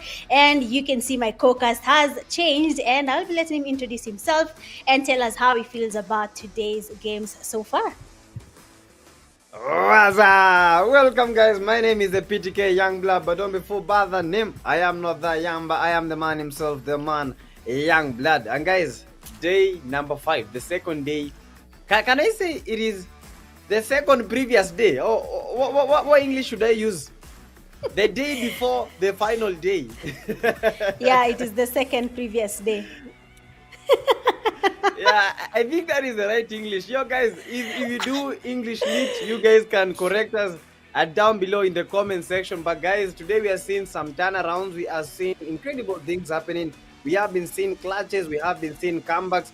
Look at the RCs. Look at the one band. Look at the MUs. Look at the rate. These guys are coming all in. And guys, as per the schedule, on the day number 5, the first game, that was the Wrangle. The second game, we played Miramar, the land of dust, the land of the dry bones. And right now, match number 3, my favorite, and that is Sunhawk, the land of the green pastures, the land of the campus, the land of the pasturist. Yeah, us, the love line on the grass. One of the best, a 6x6 map. After that, that is the match number 4, match number 5. But right now, we have concentrated so much on this group number C, which is going to be playing and starting off the day number 5 with Sunhawk. We have seen the rejects, the X-Force rejects. They have been very good. They have been awesome. But today, we need them to bring all their goods. We have the Galaxies, the Glories, Espada, another rising giant. And today, they are going to be tested because all the teams, they know what is on the line. And I give you the forwards. The fight is on. It has been incredible, and we are expecting to see teams. Look at the boss, look at Insane, look at the Riz. These guys know what is on the line. These guys are pushing all in. They are coming all in. And just as the previous group happened, you see the MUs, the RCs. Right now, we are expecting to see underdogs coming forward. Underdogs bringing their all because they know the pressure is on. They know what is on the line as we are speaking, Mitch.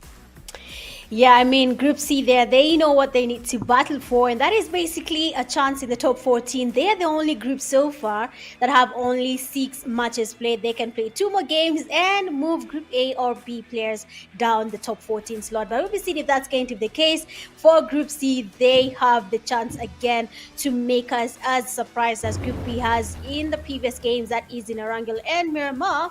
And as we enter the third game of the day, that is Sunhawk, we are going to be waiting to see which teams are going to be really impressing us. I believe the Galaxy, RJC, Glory, Tribarius, the Donkey, Zeus Final Boss, all these teams are going to be really putting their best foot forward. Right now, everything lies on the games they'll be playing today and tomorrow. You have seen the overall ranking so far, PTK. You have seen where the teams are lying. You have seen what is happening to Group A after Group B have played. So you can imagine now what will happen when Group C plays their matches as well. We'll be seeing a very interesting turn in the overall ranking. But do you think it's going to be possible? You've seen the margin in the overall ranking. You've seen where Group A is, where Group B is, and where Group C is. Do you think in these games it is possible for them to move Group A teams down the leaderboard? Honestly, I believe it's possible. I believe it's very much possible. Nothing is impossible at the moment because these teams have been surprising us. And I believe this group number C, with their 2 games, they can do a lot. They might push the teams that are on the leaderboards down at the rankings because these guys, they have that opportunity. They know the points that they need and they know what they need to do. When it comes to strategies, these guys are going to be changing their strategies, not the same ones as they used in the previous games, but improvise because they know the type of lobbies that they are in. They know the type of teams that they are playing against. They know how it is right now. Pressure mounting, pressure building, and they know what they need to be doing. And guys, as we look right now, we still have 14 teams in the building. We have the rejects, we have the F4. And I must talk about the F4s because We've Mm-hmm. seen one of their players doing that mighty 1v4 clutch, and we are expecting to see something of the sort we saw in the previous Mm-hmm. games. So a player doing a 1v3 with an that is the M249, one of the Yep. most underrated but mightiest weapons in the game. And I know that in this game, we are going to be getting instances of that because these players very much invested in today's games. And this is the day before the final day. That is the day number 5 out of 6. What will we be seeing? And what? What? Look at this, Mitch. The donkeys are Mm-hmm. taking Espada. What is happening? Espada are losing two of their players. Yeah, I mean, you can see how the teams really need to get their points up. And I believe for the Donkeys now, that is something they will be prioritizing. They need their elimination points, they need their placement points in check. And if it means taking on that early fight, that is exactly what will be happening. But then so far, it seems like Espada there will be taking on the players from Zeus final boss. Sorry, not even Espada, sorry about that. But we'll be seeing how this plays out for the teams right now. Glory, they will be forced to take on the players from Zeus final boss. Spyro trying to cook up a nade, but is going to connect there because Glory players will moving around there. The nade doesn't really do the thing. He does try to cook up a second nade here. The pre-fires are in. He does get the damage, but then he moves on time. But unfortunately for him, you have to watch your back because Fagioso will be coming from the back and he's spotted as well by Ara and will be taken back to lobby because right now there is no mercy. Yes, we can give you the glory because of your name, but there is no mercy. Everyone needs to make their way to the top 14, and we have just one more day to go.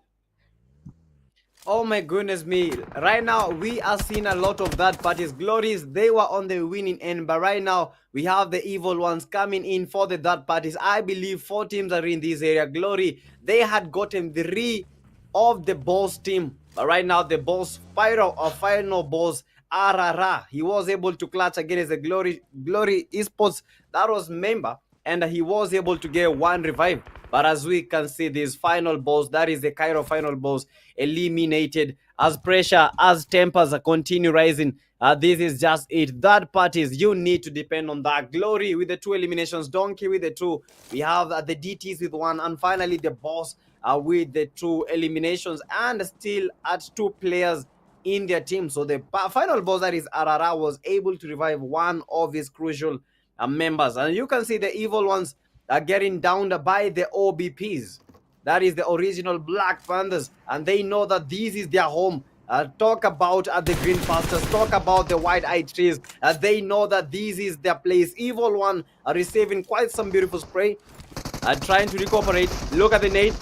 BP are getting knocked, and we have a fight. This is the evil one. 0 eliminations for the man. Very, very low. That is the 7 RP. I think making the push across the play, and he gets the knock, and he gets that player down. 3 down, because I am here. OBPs, they still make the push too. Only one of the players is remaining. That is Baudet. And Baudet is being eliminated by the third parties from Wow. the evil one. What is this third parties when it comes to Sanhawk, Mitch? What is with these third parties? Well, I'm actually as shocked as you are because how did that happen? That one player ruined it for a whole team just by being meters away from the fight. But now we have RJC taking on the fight against the Galaxy. Nades coming from both teams, and one does connect, and RJCS is down. The teammates will be going in for that push. Reverb, unfortunately, is no longer in the game. Baby trying to get the push happening. He switches immediately to the DBS. He wants to make sure that DBS counts. Amazing cover from his teammate. Another player does go down from Galaxy. Just 1, 2 players actually standing. They'll be trying to go in for that push, but now RJC will be focusing on that revive. Galaxy, him is just that guy who wants to be the one going in for that push. S29 trying to get the nades towards RJC, but the question is, are they going to be making their way to wipe out RJC? For now, nades getting cooked up by Baby, trying to get the Kobe's on Galaxy, but then it doesn't really connect here. Baby, he will be going in for that push. They are retreating. He's trying to go far away, avoiding that thirst, but then we cannot avoid the inevitable. You have to go back to lobby, and Nasser does make sure that that is going to the case. And now Galaxy, 2 players are standing. RJC putting on the pressure. A trio versus a duo. They need to get this basically going on before we can see a team third part in this fight. We have literally witnessed a team losing their chances because someone was watching meters away waiting for that chance to eliminate a team. I believe nothing can be said so far. You cannot predict. Everything is unexpected in Sunhawk. It is a small map, but very, very, very many big chances for people to just get eliminations if they want to farm them. Yeah, everything is very much unexpected indeed. We are seeing teams losing players because of those third parties, and I believe being a very small map, these third parties are very, very crucial. If you are not the one giving the third party, you will be on the receiving end. So you better make that third party count. The Galaxies, they have been doing their best, but they lost two of their players to the RGCs. The RGCs with one of their players down right now. Espada, this is their final player, that is Florent, and I believe they might have some information that there is a player here, and that is Espada Florent in between two teams and one third party, and there is no way for escaping the RGCS. One of the top players when it comes to the RGC. This guy has been getting eliminations. I believe his highest kill count, his highest elimination count is 11, and that was in Erangel. Most probably, I think it was in day 2. I'm not quite sure. I shall be corrected if I may have gotten the information wrong. But guys, as we continue, the evil ones, they have 2 eliminations. But look at that party. RGCS, this guy at a very high land and giving that parties to each and every team within that vicinity. And look at this, getting yet another elimination. Evo Malone eliminated by the RGCS, and that is why that guy deserves an MVP title, and that is why he is one of the top fraggers in this game. At the moment, Evil Ones leading with 5 eliminations. We have the RGCs with 4, Glory with the 2 eliminations, Donkeys with the 2, Bows with the 2, and finally Galaxy, DT, and F4 crippling in with the 1 elimination. But it is not just over yet. This is just but a first game in the day 5 for the group number C. Very interesting things that are happening, and this is Sunhawk, the land of the campus, the land of the strategists, pasturists, call them whatever you want, but this has been my favorite map. And I have a question, Mitch. When it comes to the weapon of choice, what weapons of choice would you say are the most OP when it comes to Sunhawk? SMGs. The silent weapons are the best. The SMG, UMP.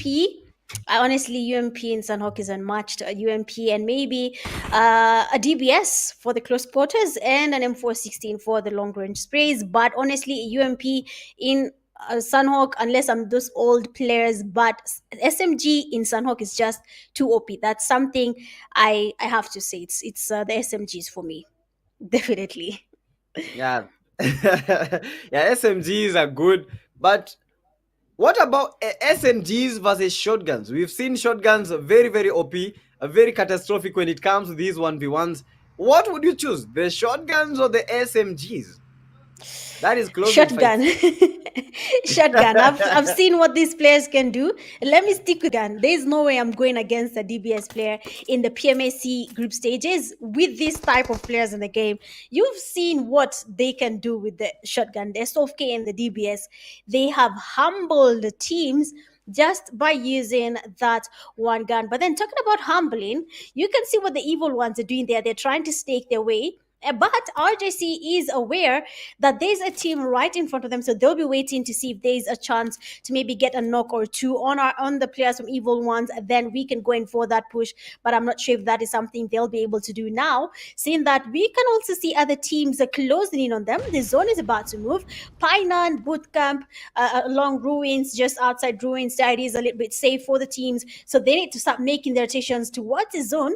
Since Sunhawk is a small map, and once the zone starts shifting, the damage from the zone increases actually faster as the game progresses. So they really need to focus on that zone.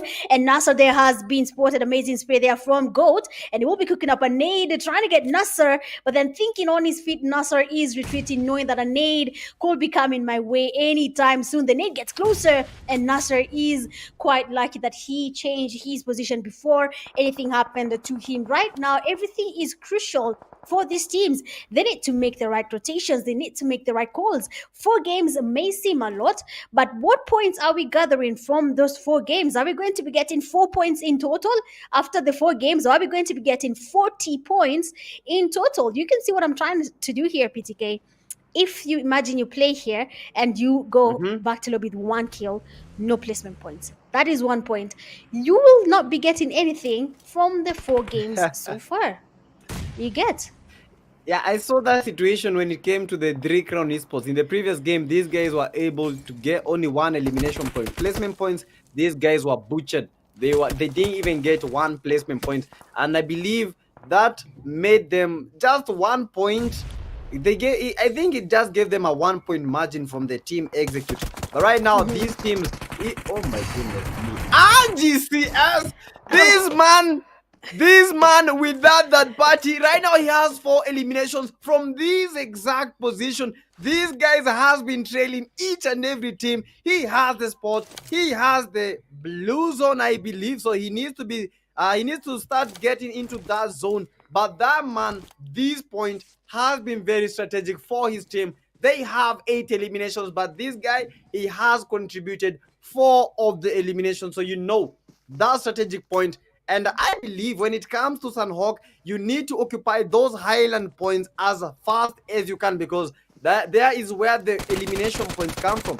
If you wanna, oh my goodness, Force 4 Crasher crashing out at the Galaxies, and the Galaxies at the moment, they are seeing pure stars in a different galaxy. That is the F4 galaxy as itself, as they say, X-Force Rejects, RGCS, or with the fall, Force 4 Azrael, Force 4 Sham, the man quite famous of his 1v4 clutch. These are the teams that are remaining. 10 teams in total. There are 2 players to be very much specific. DK's right now in a fight. DK Deidara has been doing some awesome things in the previous games. The Donkeys, they need to bring their all. Right now, I believe they might be in the winning hand. They might be. Oh, Oh my what? goodness me! That is what we call No. a nade from perfection. Perfect nade. Ah. Perfect elimination. GG's to the DKs. And that is how you get kicked by the Donkeys. What? That grenade? No way. That landed literally on the player's face. He was moving outside of that corner room and he was trying to go in for that push. But then, I mean, you've said it. That is a perfect grenade. It has been launched and cooked to perfection. It tastes pure. Like, I don't even know what it tastes like because I've never been needed like that. But I believe that player will be telling us how did that grenade feel, because the Donkeys were able to cook up an amazing grenade. Honestly, good stuff there from the Donkeys. That will be something I believe a couple of people will be talking about for a while here. They will be giving them their flowers for that amazing grenade and that clutch and getting and getting their numbers up. But then so far, Force, that is F4, will be eliminated as well. RJC is really cooking up the fight here. They're really getting their points. 11 eliminations to the RJC name is too early in the game. You're just going into the 4th phase, 8 teams still remaining. 11 eliminations, that's a little bit too high. By the time the game comes to an end, RJC might just be getting, I don't want to say it, but they might make it to the 20 eliminations mark if they continue the same tempo. I'm just saying it. We're not sure. But if they continue farming the way they are, then they might be doing something. But then no more clan here taking on the dream team. Let's get a knock and a thirst on Nova. And our dream team will be down 1 player going in for that next zone fight. It will be quite hard for them, seeing that the numbers are down. And no more clan wants to put in the same pressure, making sure Peter doesn't get to where he's going to right now. He needs to get basically to cover before the players from Normal, that is Zelo, get to eliminate him. Honestly, right now, every single team is about to sweat. This is literally a sweaty lobby for Group C right now. Yeah, but they need to be very much comfortable. They need to be very much careful, because they need not to be comfortable at that exact point, because the RGCs, these guys they are on a rampage. They are getting eliminations and they are getting them fast. 11 eliminations for the RGCs. Right now they have the positioning, and the Normal might be taking up a fight against the RGCs. A fight that they might win, but high chance that they might lose, because we know the game has been in favor of the RGC because of their strategic positioning, because of their strategic, and I believe they have that mentality, the winning mentality. They know that they can win the game. Right now they are going all in. RGCs, they have 11 eliminations. Donkeys with the 3. One of their players is knocked. Both with the 2 eliminations. TBW 1. DT with 1, Normal with 1, Reese with 0. And finally, the rejects, they still have 0. So this game, one of the most competitive that I am seeing at the moment, Sunhawk being one of the hardest maps ever. Because of the size, because of the terrain, that is why Sunhawk is not an easy map. We have seen players have so much used to playing. Can I say that is a wrangle? They know Pochinki, but when it comes to Sunhawk, this is no man's land. No man's land, because you just have to have the right outfit, right team, and the right everything. There is no fumbling at this exact point. But the DK Didara with the 2 eliminations, we have the Hachu with 1 elimination, Dibala with the 1 elimination. They have a full squad. Reese getting the reject Paradox. Reese Laser getting lasered back to the lobby by Paradox. It is a battle. Get 1 knock, I get 1 knock. Get 2 knocks, I get 2 knocks. Get me to the lobby, I get you to the lobby. I'll fight a war that watching. I'll fight a war scene. And guys, don't forget that this is the PMSC for a reason. Tribe Warriors almost eliminated. What is this game? I believe we might be seeing some of the. I think this match might be the match with the most grenade eliminations. Yeah, I mean, if you look at how the teams are taking on the fights, the nades are getting cooked up here. We have seen them used by RJC, Tribe Warriors, the Donkeys. We have seen them use the grenades to perfection. They have used them for what they were created for. And now, Tribe Warriors is giving RJC a run for their money. They want to take them back to lobby because they need to get the chicken dinner as well. Madness, they are doing a very impressive spray here, but then unfortunately, you will not be taking on RJC. They need their chicken dinner, and if it means taking the Madness all the way back to lobby, you can only get mad by yourself. RJC, baby, there is a down now. 1 man remains standing. That is RJCS. Will be forced to get a revive or maybe make their rotation, but then Nasser is finally up. He'll be giving his team some cover, but nades are getting cooked up by the Tribe Warriors. They want to get everything working out. The nades need to connect here.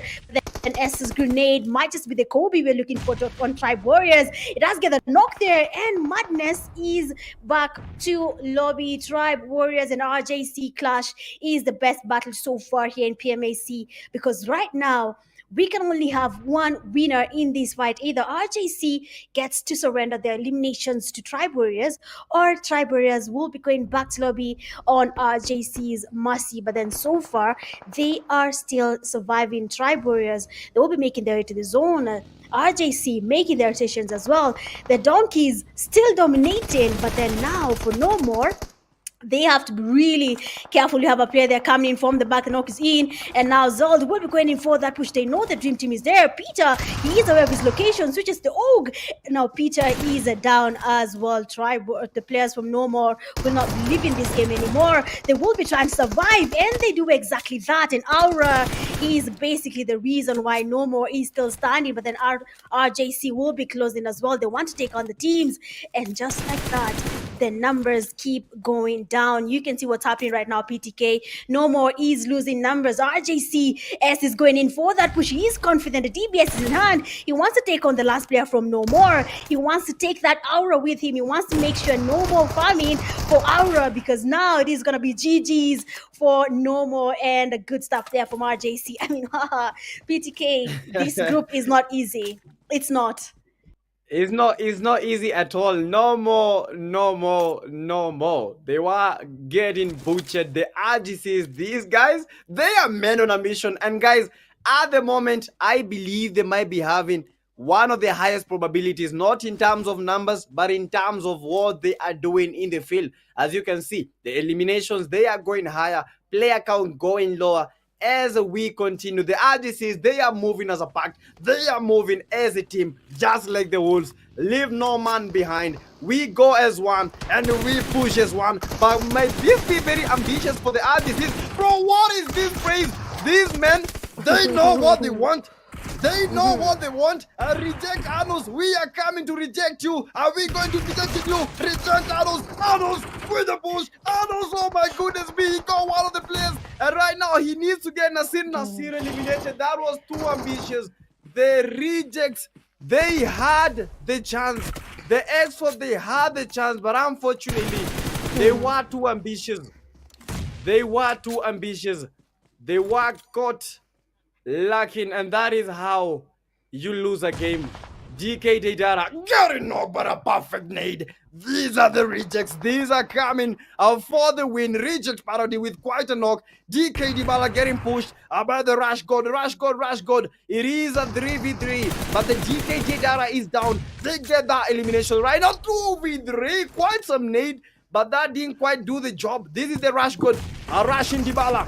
This is an SPLK and DBS battle. Get that in. That is a DK Dybala. And Dybala strikes again. Dybala strikes more. It is a 2v2 situation. Dybala gets that finish. And the reject Anos are trying to cook up and Molly, trying to cook up the need, and trying to go for that push. Dybala. Will he make the... Oh my goodness. What is with these days? We have seen a catastrophic moment, and the DKs are officially out, and that is how we do it. Rejecting each and every team and making the lobby seem easy. They came for the win, they came for the push, they rejected it all, and they accepted that win. GG's for the rejects, GG's for them. They did it. W's. Yep, you heard it from PTK. Their Rejects X did put up a fight there, and finally they got their winner chicken dinner. Amazing stuff there from them. Honestly, that was what we call an electric fight. They did put up a fight, and it did finally give them a chicken dinner. Dybala's name was sung there by PTK, but that song PTK might just be the reason Dybala is chilling in lobby right now. But you know what? We love to see it. Amazing gameplay there from Reject X. I mean, I have enjoyed that fight. I thought Group B was here to take the win, but then when you look at Group C teams, one team getting 16 eliminations, that is RJC, and they go back to lobby in 5th place. They're still on the winning side in terms of points. So I'm really invested right now to see what Group C is up to and how it will be affecting the overall ranking when it comes to Group C games. This is their first game, PTK, their first game of the day. That is their first game, and guys, not leaving any stone unturned. That was one of the hottest matches that I have seen in the day number 5. And guys, for the MVP, without a doubt, these guys, they came in. The X-Force rejects, that is the RGC baby. Baby in the name, but a man when it comes to the game. GG's for the guy. He had 9 eliminations, quite some damage, 1,488 damage. He had 7 knocks, 2 assists, and this man, that was quite some healing. That was quite some survival. That was awesome to watch. That was awesome to even see these players attempt getting these type of eliminations, and I believe that is the highest elimination count that we have seen in the day number 5. RGC baby with the 9 elimination, but guys, we need to talk about the RGCS with the strategic positioning in the Highland. 4 eliminations, quite some damage from him. RGC Nasar, these guys, the RGCs, they took the 1, 2, 3 in the top players, but guys, the DKs, although they did not get the win, these men, they proved one thing. A win is important, but eliminations, that is the way to do it. DK Huncho, 2 eliminations. DK Deidara with the 6 elimination. And a lot of you guys are wondering, how is the DK Huncho there? Is because look at the damage, look at the knocks. Don't look at the eliminations as we speak, because we have players that have more eliminations. But when it comes to MVP, we look at how he has contributed when it comes to these games. Yo, Mitch, what is with this? I thought we had a lot of eliminations when it came to the nades. Oh my goodness, quite shocking, Mitch. Yeah, I mean, it is the second time we've seen 4 grenade eliminations here in day 5 games. But the eliminations at 53, headshots at 4, not the highest yet, but the long distance elimination from RJCS at 283 meters is still not basically pushing Russian outside, because he has the longest elimination at 411 meters. So I don't think that will be changing for now. We'll be waiting to see how that goes. 1 vehicle elimination and 2 airdrops looted so far. But so far this game has been very much satisfying. I have watched Sandhawk games 1,001 times, but then this specific game here, from Group C has just done it. I have enjoyed the games. Group C has done what they were intending to do today. They were really focused on those points, and I believe they have been able to farm those elimination points and placement points. But we'll be seeing if that is going to be the case. But just to see what happened in this game here, Sanhok, third game of the day being the first game from Group C, we have seen very interesting fights, starting with Zeus final boss. I believe here is when things started going downwards for the team that is Zeus final boss. Everything was just not going as planned.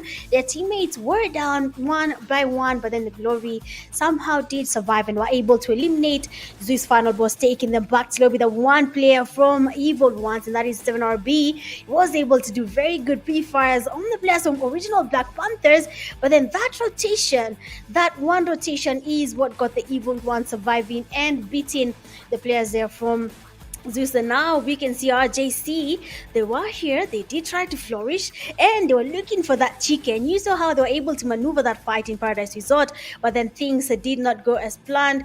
They ended up losing one player, but they still survived till the end of the game, where unfortunately that chicken dinner was just not it. RJC player Esther was also holding the best view. Being in the high ground, he could see all the fights happening all around him. Third party get the elimination and still survive without no one being able to get him off that hill. And of course, for F4, they tried their best here. They got the elimination points, but as the zone started shifting, it became quite hard for the Force team to make their way to the zone and maybe get their chicken dinner, because they were getting surrounded. RJC was putting up a fight here, and just like that, we lost the F4 team to RJC. That is how the numbers kept going up for the eliminations for RJC. At this point, 11 was already too high, but they kept on going and they kept on farming those eliminations, and that is how we got RJC all the way to 16 eliminations. We thought here it was going to be GG's for them. Tribe Warriors really put up the fight, but RJC was not going down easily without another fight on their end as well. And Tribe Warriors, unfortunately, when they were taking this fight, things that did not go as planned. The rotations did not really work out for them, and Tribe Warriors that did not make their way to the chicken dinner. They were just stopped on their tracks. For the normal clan as well, the games kept on getting intense. They finished one fight, and as soon as they finished, the dream team RJC came in closing in, and S was not backing down. I mean, S had an agenda, and he got that agenda fulfilled, getting the last player from normal all the way back to lobby. But then again, there's only going to be one winner when it comes to PUBG Mobile, and that team was none other than Reject X, because they got their rotations right. The nades kept on connecting, and the sprays worked out for them. And just like that, the donkeys were eliminated, and Reject X got their chicken dinner. I believe PTK here was just seeing it through. He saw what was going to happen, and I believe the ending was quite satisfactory for Reject X. What do you think about that, PTK? Honestly, that was one of the best games that I've seen. A game of prowess, a game of tactics, a game of skills, and for the chicken dinner, those guys, they were just awesome. And guys, these are your winners in that Sanhok game. We have the Reject Aparado. He had the 5 eliminations, 449 damage, quite some damage. We have the Reject Thanos with the 1 elimination, also quite some damage, nearly 300 damage. Reject Rash God, the man, the machine, 2 eliminations, and the damage that was close to 250. And those are that was just how they did it. And guys, you know, it all boils down to the match. It all boils down to the rankings. How did you do? We had the RGCs. These men, I believe they would have won the chicken dinner if they did not get too excited in that game. They had 21 points, quite good, because they had the eliminations and they had the placement, 5 placement, but I believe they could have gotten something even more. We have the rejects, they got the chicken dinner. 18, we have the donkeys with the 17. The donkeys put up a fight, and that is why they are there. The normal, they did something majestic, something awesome. They did not get quite the eliminations, but they were able to place themselves with those good points. For because I believe this was not one of their best games, but they need to be doing some improving. This has been awesome. This has been incredible. And look at this. This is what you call a game changer. Just 7 matches. and already at 107 total points. So this is why they were going for all those pushes. They know where they are. They know they still have one match to go so that they may equal with the rest. 107 points, GG's. Look at the rejects, the people that got the chicken dinner, 70 points, propelling themselves to the number 8. That was quite a game for them. They did their best, and that is why they are at the rank number 8. They got the chicken dinner right now, very much happy. They know they still have one match, and they know that they can turn everything around when it comes to the second game and the game to equal the match number with all the other teams. That is the number 8. That was a GG's. And we are seeing teams going top, bottom, rising, lowering themselves, up the rankings, down the rankings. That is because of these games. Teams are getting motivated as we continue. As teams see that they are losing it, they put on more effort. That is why we are seeing a change and a big difference from the day 1, day 2, and right now the day number 5. That is why we are seeing such a significant difference, and that is how the table is. We have Zeus at the number 2, 3 crowns with the number 3 X. That is the Execute, Unique eSports, One Band, Angry Today, a Game Changer, and we are yet to see all the action. That was just the game number 3. You still have the game number 4. You still have the game number 5. Who will prove that he's got what is required to make it to the top 14? A battle of wits, a battle of prowess, a battle of action, and a battle of composure as we know it. PMAC 2025 Africa, our time has come, and our time to shine is on as we continue, Mitch. I know you've been seeing these, and what can you say when it comes to the overall rankings? I mean, I am not as shocked for RJC. Their 107 points that is expected. I mean, all those eliminations, 16 eliminations from just one game, that does make sense for us to have, a team getting 107 points in total. That does cross the 100th mark. So it's going to be really interesting to see how the teams are going to be performing now. The groups, they have seen where they are. They have seen with one game, this is what we can do. So what can we do now with the coming game and of course the games tomorrow, because it is just one more day and we'll be saying goodbye to the PMAC group stages games. So I'm really interested to see how the teams are going to be performing in the PMAC 2025 group stages, of course brought to you by Infinix GT30 Pro, and they came from nowhere with GT30 Pro. They rise, and so can you. By now, win a trip to 2025 PMGC, be their number 1 fan, and outplay the rest. But I believe PTK, there's nothing we can say because everyone is outplaying each other. But for now, I think we'll be taking a short break, and then we'll be seeing you guys for the next game for Group C.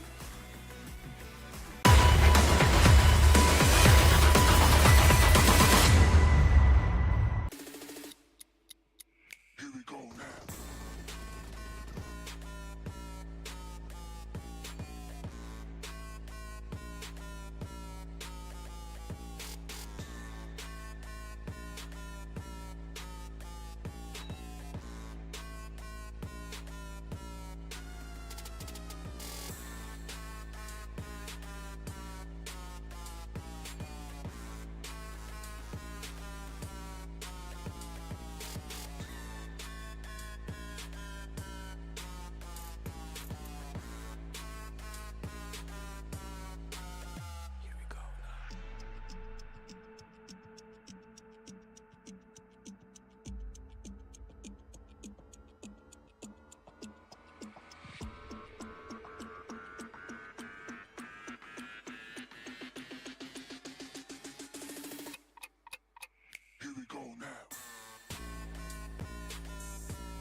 Hello guys, welcome back to the PMAC. That is the day number 5, and we are right now going to the match number 4.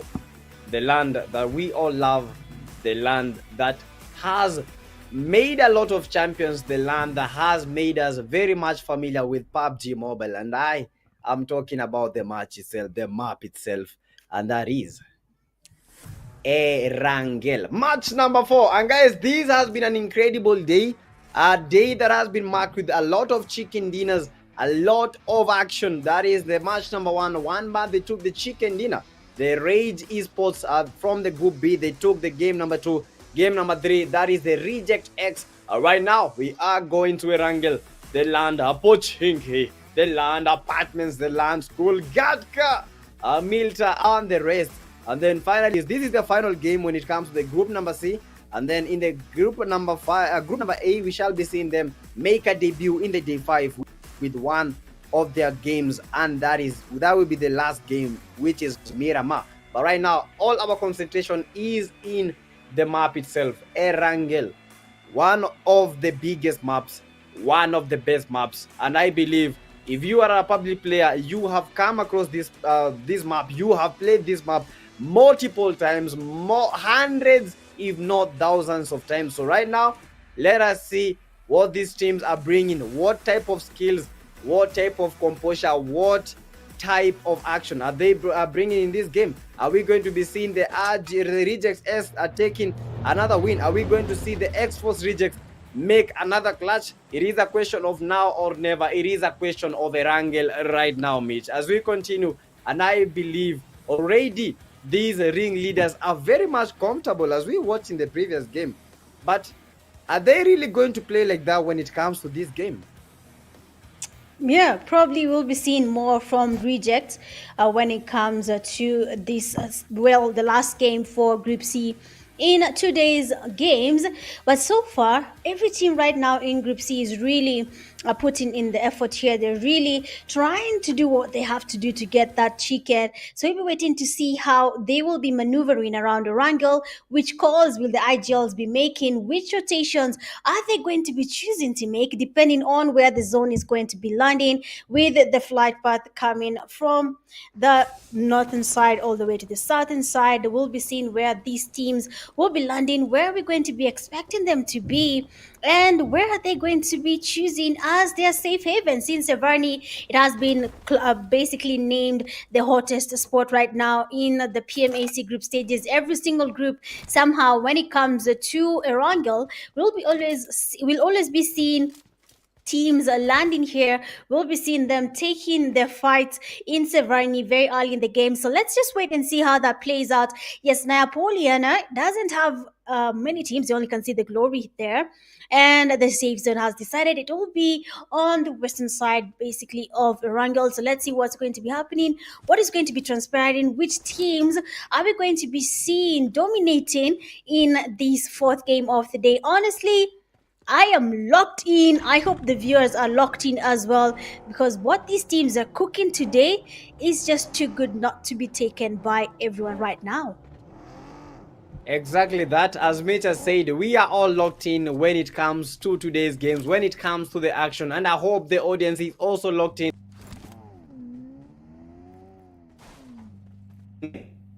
Are very, very OP, awesome, and incredible. And guys, get your popcorns out, because we are definitely in for some action of a lifetime. And I need to remind you this: we have the X-Force Rejects from South Africa, and we have the Reject X from Mauritius. So kindly take note of that, because I've seen a couple of guys are getting confused on which reject is which reject. But guys, don't forget about that. X-Force Rejects from South Africa and the Reject X from Mauritius. 2 different teams, 2 different countries, but the action is in the same lobby. Espada has not been having a very good game. They were eliminated almost fast in the previous game. That is 3 of its players, and the last player was the one that was struggling so much to get the placement points. But I hope we shall be seeing something different when it comes to this game. And Mitch talked about Savani. I think Savani is the new hot drop. Honestly speaking, Savani has been receiving, let a minimum of 3 teams each and every time a wrangle is on the play. Each and every time Savani has been it. But every time, I think the RGCs, I've seen the RGCs land at that is Savani, but every time they have been eliminated, and I hope to see a different game when it comes to these Erangel D5, because right now teams, they are not that pushy. Don't push easily because they know what is on the line. Mitch, I have a question. Like, is there a difference in the gameplay when it comes to this day? Yes, of course. Honestly, what I'm seeing here is for Group B and C, all of them are more focused on the elimination points. I do not see them trying to, play it safe, wait for the last zone fights, and then get their chicken dinner. What is happening is most of the teams are taking on the early fights, something I was not expecting to happen, seeing that they are basically playing on the last games 4 p.m. AC group stage for them to get a chance here in the grand finale, of course, in Nairobi, Kenya, Charter Hall. Of course, I hope you guys have gotten your tickets. But honestly, when you look at what the teams are doing, it is very interesting that most of them have chosen the early fights. I did not expect that, PTK. I expected the teams to wait. When you're anticipating that win, the numbers to go up, you'll always try be as tactical as you can be with every push you make, every rotation, every landing spot you pick in all the maps. But here, it seems like the teams are not looking at it that way. They're more on winning these points. And if it means us landing with a team, let's go. I think that is what is happening for the plays in this last, basically the second last day for PMAC group stages. Yeah, honestly, yeah, that is true. The mentality has changed. The thing that we were seeing the day one, teams were holding their position up until the last zone. But right now, teams are going for the fight early in the game because I think they've realized like getting the eliminations early, that is easy. But getting the eliminations in the last zone, that is quite hard because teams have numbers. Maybe you don't have the numbers. So they are trying to get these early fights and then try to get the placement. Maybe if they have like 2 players or 1 player remaining. But the early fights, that is what they are going for. They know that teams are not very much equipped, very well equipped when it comes to the starting fights. Where the early fights teams or maybe level ones, the vest, the level 1 helmet, and that is why they want to take advantage of that. So anytime you get like that M416, you have that level 2, you have that helmet, why not make the push? So that mentality has been making the teams get quite some eliminations, but unfortunately also get quite some casualties. Teams surviving with only 1 player who is trying so hard to get that placement point. But right now the question is that really going to work when it comes to this Erangel game? 46 players in this lobby, 12 teams in total. We are 6 minutes into the game. Tribe Warriors, we have not seen them doing can I say incredible stuff. They had a very good fight against the RGCs, but the Tribe Warriors, I think they need to have that different mentality. They need to get those eliminations. They need to get those placements. Right now, the DK hackers is down, and they are trying to get that revive. They are trying to get that fight. Locking in, counter knocks, counter strikes. That is the mood to go when it comes to this DK team. A very good team, Mitch, when it comes to these games. We know of their potential, but is this really enough for them? For DK right now, I can say they're doing a good job. It's almost going to be enough if they continue the same tempo, if they try to make it in the top 2, or even the winning team, they get in the chicken dinner. So all these might just be working out for DK, but this early fight is not going for them already. They have one of their teammates being knocked. Galaxy is really trying to get the revive as they try to eliminate the players from DK as well. They need to get their revive before the Galaxy team is done with the revive and going for that push. Anything could happen for DK. If they can just make the right calls, they could close that gap for their overall ranking if they choose it to be that way. Game 1, they proved they can focus on their chicken, they can focus on the eliminations and still survive. They should carry the same mentality in this game. But then so far, Dybala and his teammates passing by there, the Ubercraft are going in for that push, and the 2 knocks are confirmed for Galaxy Legends, and they will be trying to get the fast upgrade Mug, trying to get some cover on his teammates. But I mean, it is the hovercraft. You cannot just spray this vehicle. It is not that easy, and the nade is in his hand. It might just be a Kobe, and he does get that knock, unfortunately for him. Dybala is having a teammate right next to him, and that is Tony, who will be taking him back to lobby immediately for the Donkeys. One player down, Dybala. The revive is confirmed, but for Galaxy, they might just be saying GG's in this game. But as you can see, a team is closing as well. You might just be having some third party fights, and the zone is going to be making it impossible for some teams to survive if they do not have enough utilities and they choose to take on this fight. So far, you can see what I mean, PTK. This group is going away from playing it safe. They want to be as aggressive as they can and survive while doing it. Get your eliminations and your placement points, but I do not feel like this is something that all teams should be embracing. Anything could happen if we are being honest right now.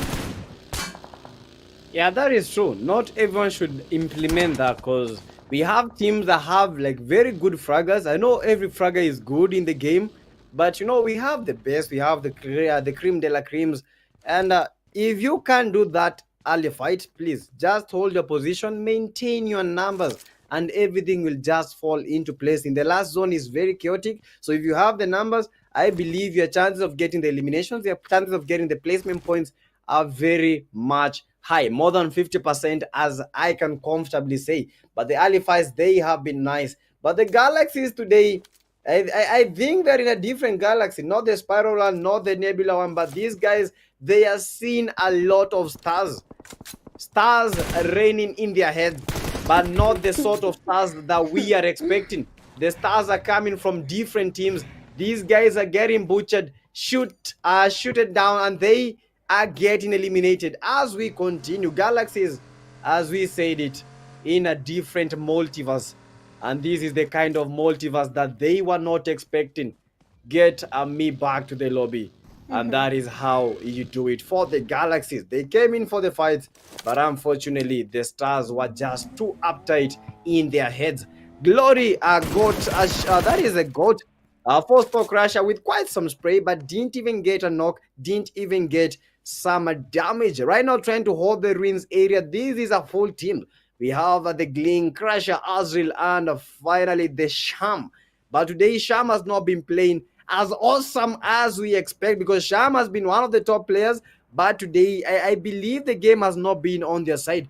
They are trying their best, but unfortunately their best might not be that very much best when it comes to this room, but they still have a lot of ground to cover. They have this game, they have this Erangel game, one of the top games. This game is anyone's game. No one is clutching at any point without the help of teammates, and being them, they have the numbers, they have the 4 in the team, they still have the juice, they still are getting this, and I believe they are getting pushed by the normal. Quite some there from the normal, and just as they came, they are no longer in the building. They are no more. Yes, unfortunately, there will be no more. Their aura has been taken back to lobby, and now F4, they will be watching as their teammate has been eliminated. That rotation will be really hard for no more as they try to make it to a very safe compound. So far, RJC still trying to get the eliminations up. They have done this for quite some time now. The previous game, they have been able to dominate 16 eliminations. We'll be seeing if they will be beating that in this game, if they're looking to get more eliminations. But with just one, I think it is going to be a little bit heavy if they are really trying to do the same thing they did in Sunhawk. But for Zeus final boss, RJCS here making his rotation there with the vehicle. We can see him closing in, and of course he is getting closer, but then he has to be careful. Moving as a one man is not as advisable, seeing that some teams are really good when it comes to taking on the fights. Close combat is their forte, and S might just be knocked and fasted easily by the players from Zeus final boss, but then they seem to have gone away from that fight. But then the RJC player S says, God, you are not going anywhere, we'll be taking you back to lobby as well. And now they're trying to get more damage on the players from this final boss. The sprays are not really connecting, but final boss is aware that there is a team coming in close to us, so we need to get moving before they can get to eliminate more of our teammates. But right now, this is the first time Going into the fourth phase, we have only one team being eliminated. We can say Group C is as heavy as the other groups. It might seem like Group C is not that way, but when you look at what the teams are doing right now, they are quite strategic. They know this is a fight we want to take, and that is not a fight we will be taking, because at the end of the day, I need to see Kenya, and if it means me not taking on a fight, I will do exactly that. If it is taking a whiff of the $8,000 prize pool, I will not take on that fight. But now, Dream Team, they are getting spotted by the Dara. That knock will be confirmed all the way back to lobby, making Dream Team down a player. And now DK Tony getting close as well to the Dream Team player. The sprays are connecting, but unfortunately for him, it is not a knock. And immediately he will be going in for that push ace, trying to get his healing up in here. Tony finally landing in his compound, and he will be going in for that push. A shotgun versus a shotgun. Who is the shotgun master right now? And it seems like it's Ace, and they'll be trying to take Tony all the way back to lobby, but that is not going to be the case, seeing that the donkeys have teammates right above the hill here.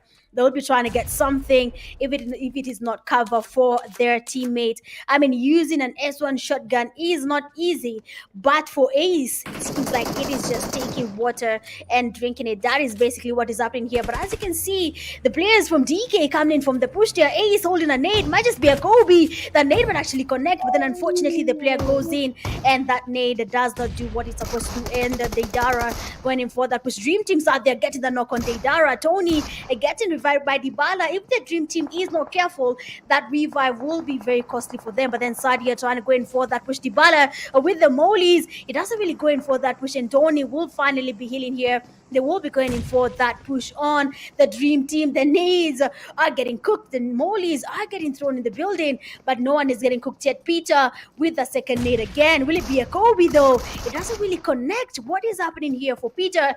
He needs the nades to work, but Tony, he's holding, but then not anymore, because Sad is not letting anyone leave this place, and with rejects third part in the fight, that is a spicy way to go back to lobby.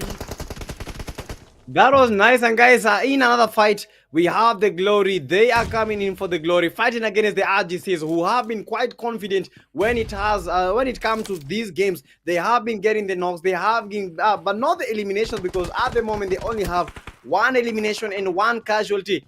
They are making the push. They are getting pushed. But who are you pushing, boys? We are the rejects, and we are getting knocked. Oh my goodness, Hisoka tried to make a push, but Hisoka almost eliminated. Hisoka, one-man army, 2 eliminations for the man, and the man was the vital man in the team. And the dark party from the TBs, from the Tribe Warriors, proved to be quite some... can I say the most ultimate that party? The man was almost getting the final guy from the RGC, and the Tribe Warriors, they were the ones to spoil the plan. The RGCS with the 1 elimination. Right now, things are not going their way. They have 2 casualties, 3 eliminations in total. Nasir are trying to get out of that area, because he knows that the area is compromised. They need to find some very good spot. They need to re-strategize. They need to recompose themselves. We have been seeing a lot of action. We saw the action that is from the GK and the Dream Team. The Dream Team, they have been living in a fantasy, but today, these men, they are living the dream. They got the DKs. The DKs, they have the upper hand. These guys, they were coming all in. Right now, the Dream Team are also getting a nightmare. Living in the dream, but also in the nightmare. The RGC, bro, I don't understand what the RGC is. I saw these men, they were pushing a full team, and the team escaped. What is the RGC? The moment you realize that this is the RGC, you start tampering. Oh my goodness, you start making those mistakes, because this team is coming all in. RGCS almost eliminated, but Nasir is trying to hold that position. He's trying to make sure that the teammate is not knocked, so he is holding. He is trying to make that advantage go to their place. This is Nasir with the 2 eliminations. Right now, the RGCs with 4 eliminations total, and with 2 players in their squad. This is getting crazy and crazier as we continue. 25 players remaining, 9 teams in total. The question is who, where, how are they going to get the win? Who, when, which country? How are they going to make this count? This is a battle of the bling. This is a battle worth waiting for. So get your popcorn and support your team as we continue to see all this great action when it comes to the PUBG Mobile African Cup 2025. Exactly. This is where all the action will be happening. Like PTK usually says, that this is the time for Africa, and it is exactly that. Africa, it is our time to shine, and some of the teams are just shining brighter, and we love to see it as it is. Most of the teams here are really trying to push their chances to making it to PMGC, but first you have to be crowned the best team in PMSC 2025 to make your way there. We have rejects here waiting, as they know that there's a team right in front of them, and they will be taking that chance to take them down before they can make their way to the zone. Right now, rejects making their rotations. Espada, oh, I haven't seen much of Espada today, but we'll be seeing if they will be doing something in this last game for Group C. When it comes to day 5, the rotations need to be made to perfection. Teams need to make the right calls. They need to be in the right place at the right time. Otherwise, we'll start losing teams. A lot of casualties everywhere now. Pyro getting the first up there on the evil one, and of course, to be trying to make sure that that elimination is taken to the bag. And now with the player Evil Man that is back, getting closer where his teammate was knocked.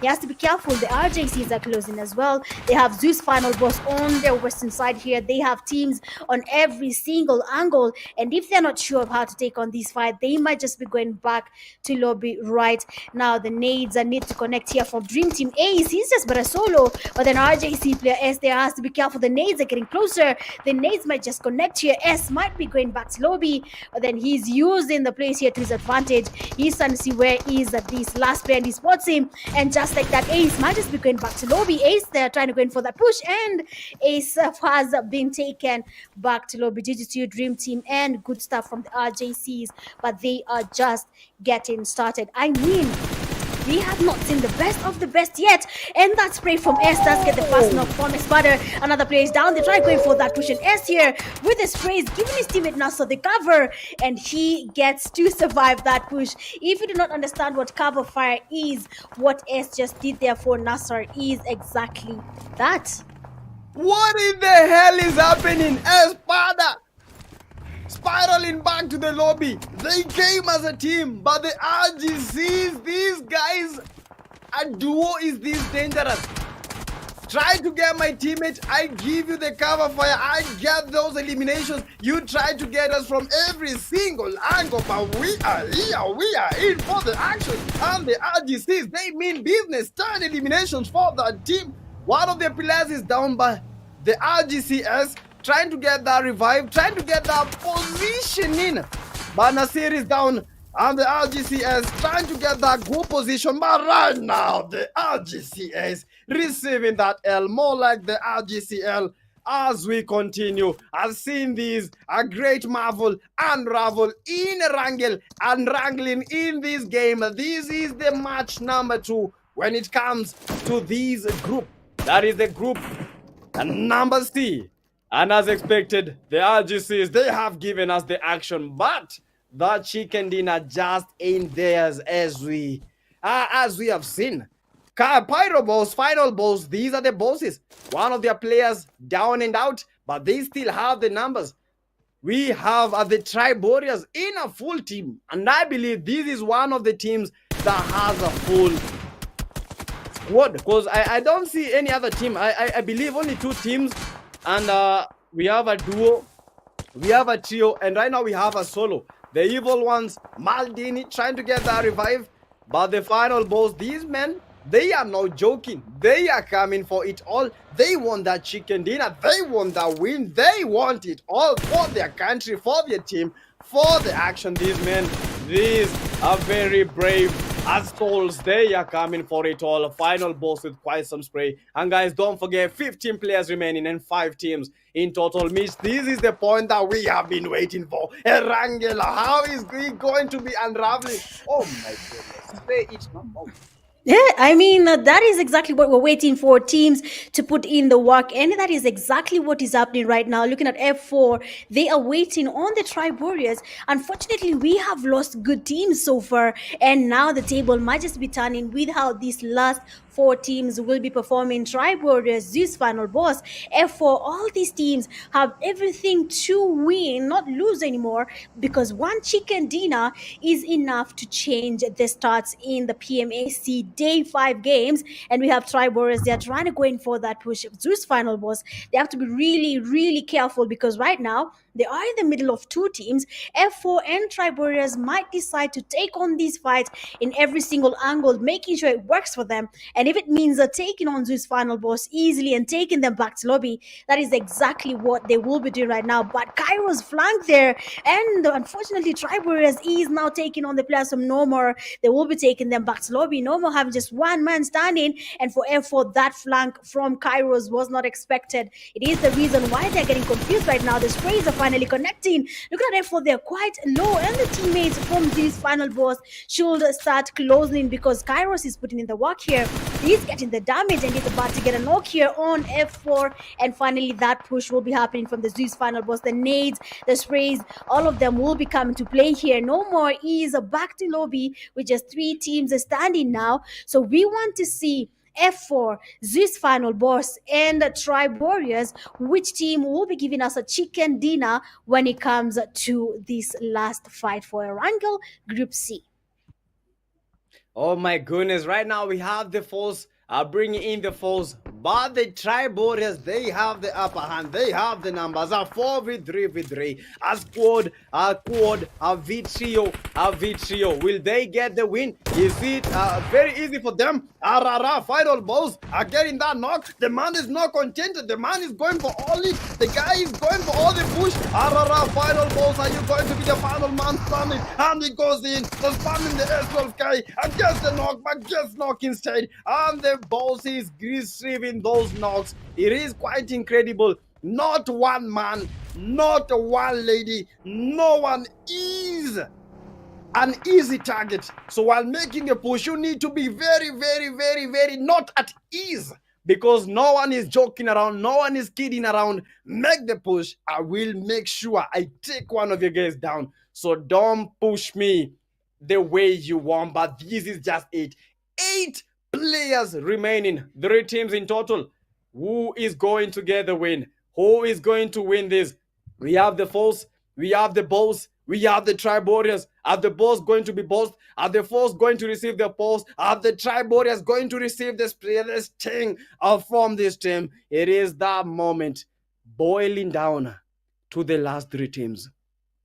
1, 2, 3. 8 people remain. Who will get the win?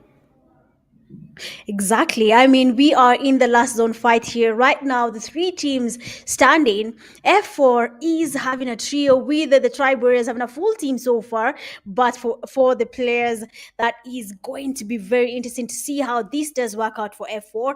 Will the numbers not be a factor in this chicken dinner? I mean, Zeus final boss player Kairos is still around. He is basically watching the 2 teams take on the fight. And then maybe if he can just see one player that is not standing where they should be standing, then maybe we will be seeing a ton of events here. We might be seeing the Zeus final boss Kairos making it close to impossible for these teams to take on that chicken dinner. But let's see how that is going to be happening. Tribe Warriors, they will be waiting. And if they do, well, if they get a chance, just one chance for that knock on the players from F4, then maybe that chicken dinner we have seen people talking about in the comment section might finally happen, and we might be surprised if they do not get that chicken dinner. If anything changes in these fights, anything can happen right now. PTK, F4 could win, Kairos as solo could also win. We cannot even make any prediction as of now.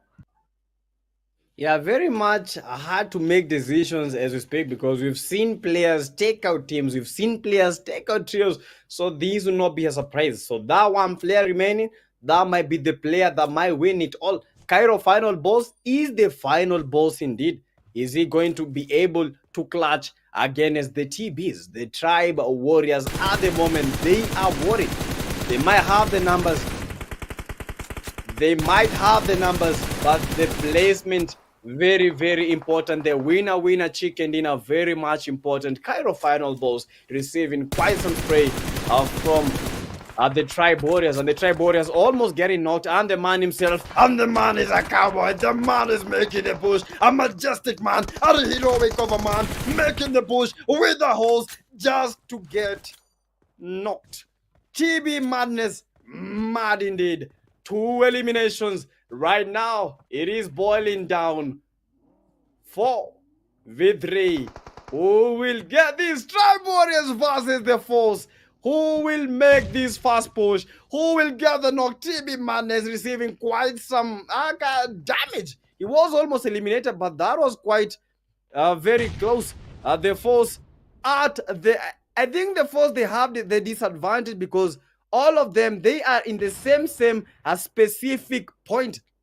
And look at the Tribe. The Tribe Warriors, they are very good when it comes to the location. They are very much fast. But is the location going to be proven to be a factor when it comes to this game? 4v3, they have the numbers, they have the location, but do they have what it got?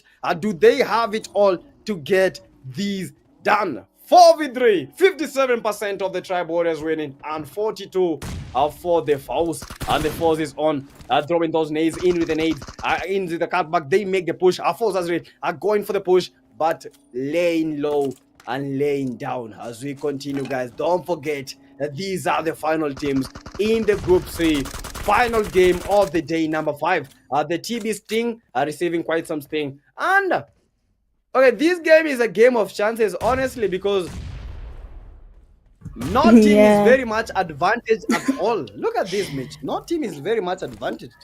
True. I mean, we will stay here, talk, but at the end of the day, we need one team to gather the confidence and go in for that push, because at the end of the day, we cannot avoid what is about to happen. Only one team can get that chicken dinner. And of course, Tribe Warrior, their money quite low, and of course we have the fast knock there. Finally Sting is able to get a knock, and I believe now F4 will be going in for that push. And Nade does get the damage on Kling, and he'll be going in for that push as well. Madness with another knock. F4 players getting dropped one by one, and just like that, finally we have waited for that chicken dinner, for Tribe Warriors to get that chicken dinner, because everyone in the comment section has been telling us the Tribe Warriors can get that chicken. Finally, the fight is over, and Tribe Warriors can settle at home feeling satisfied with that chicken dinner.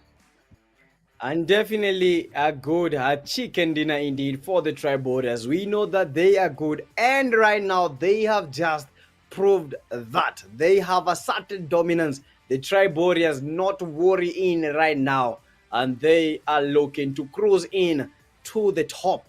But are they really going to get to the top? GG's to them first, GG's to them. And guys, don't forget, spam those flags. They have done your country proud, and they have made that happen. Quite some chicken dinner, quite some eliminations when it comes to the Tribe Warriors. They had the numbers, they had the location, they had it all. That was a wrangle, the second match of the day, and they made it happen. That is how you do it, and that is how you make that glazing happen.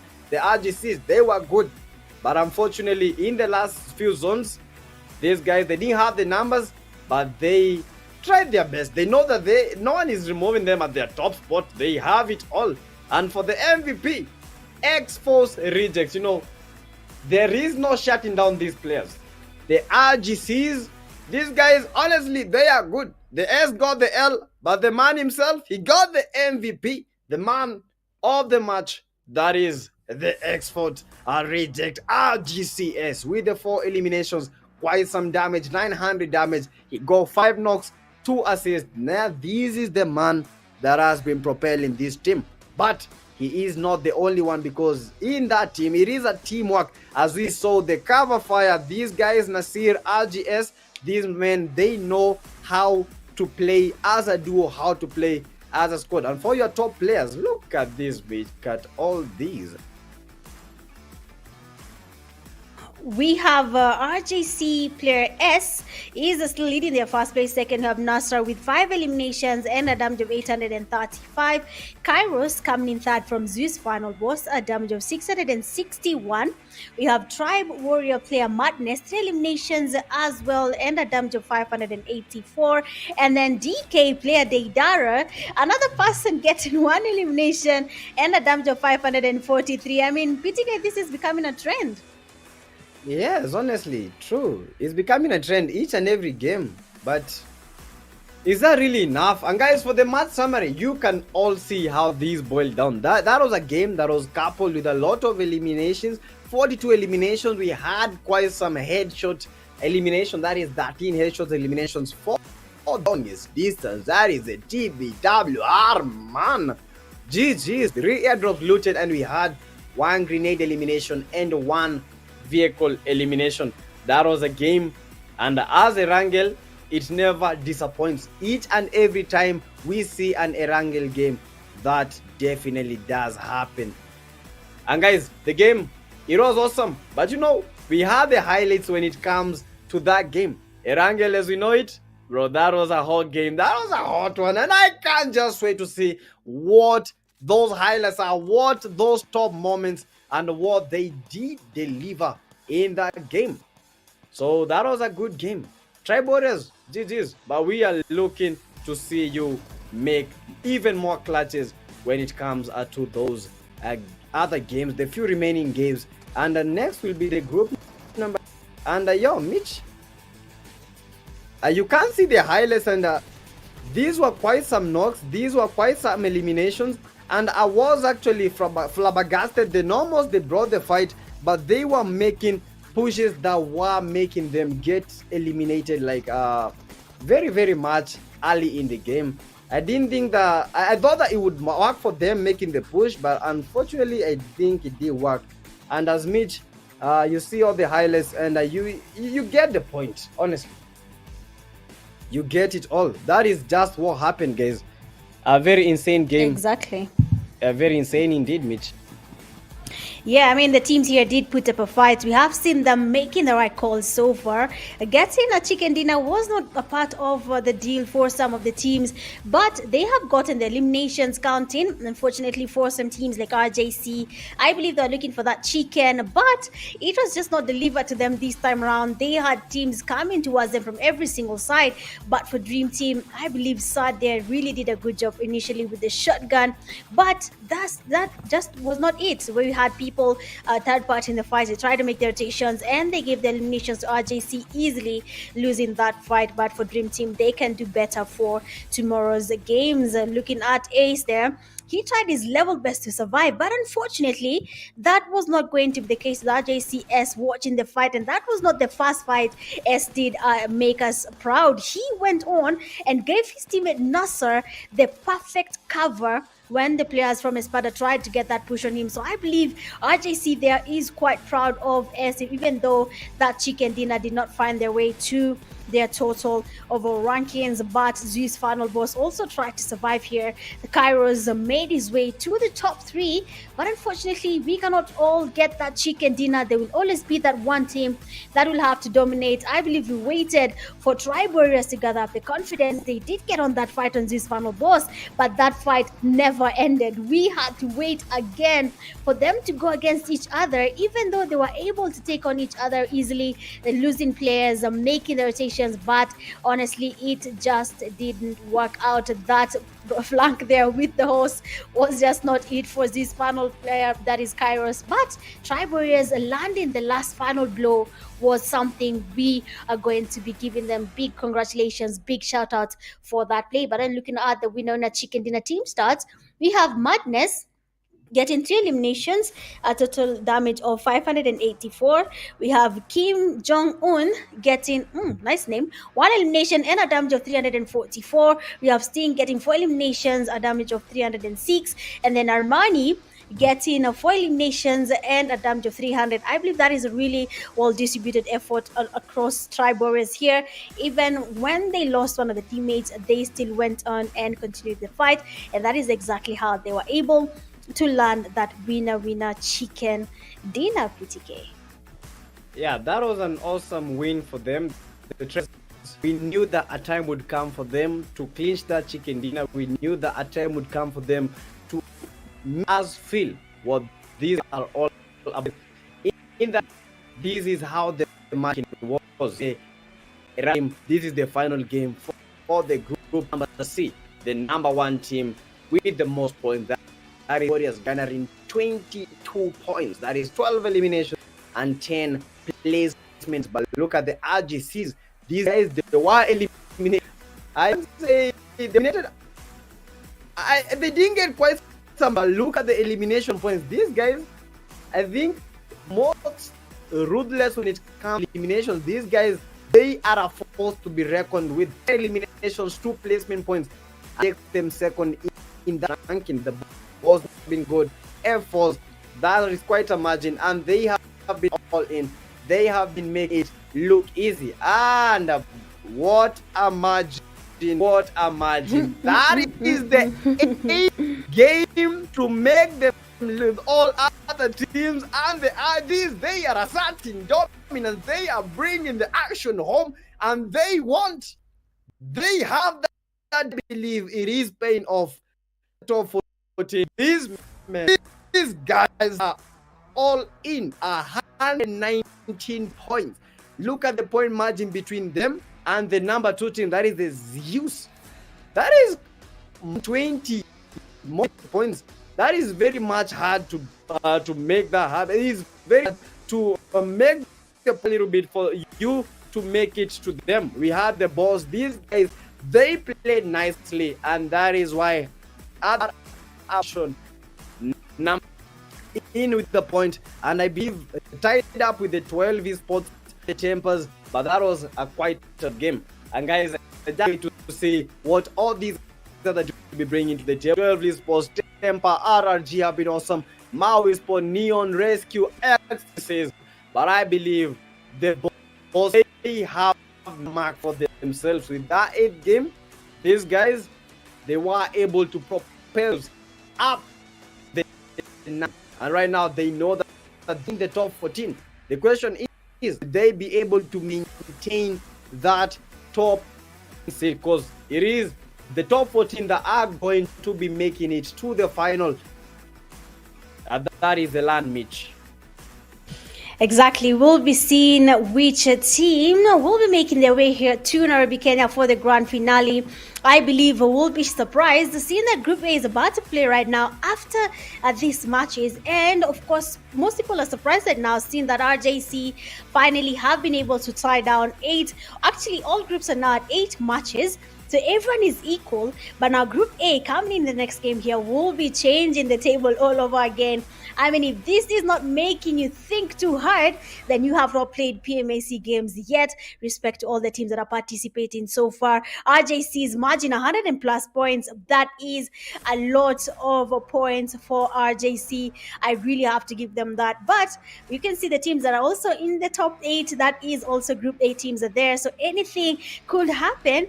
We could have teams really changing the table here, but of course we cannot predict anything till we finish our games coming tomorrow. But so far so good.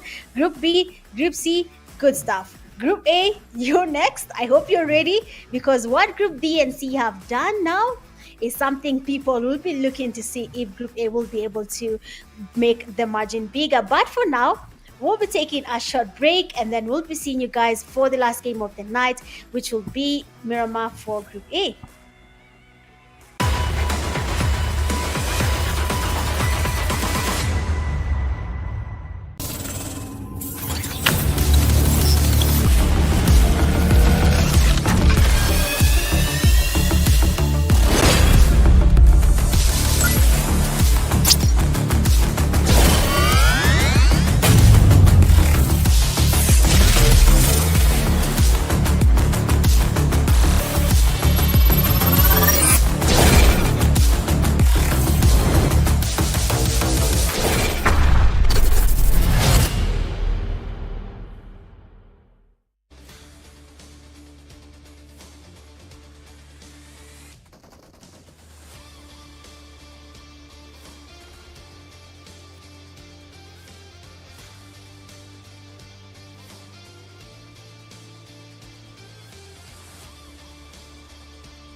Here we go now.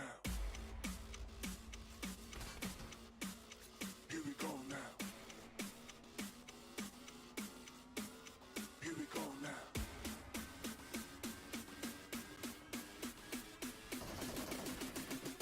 Here we go now.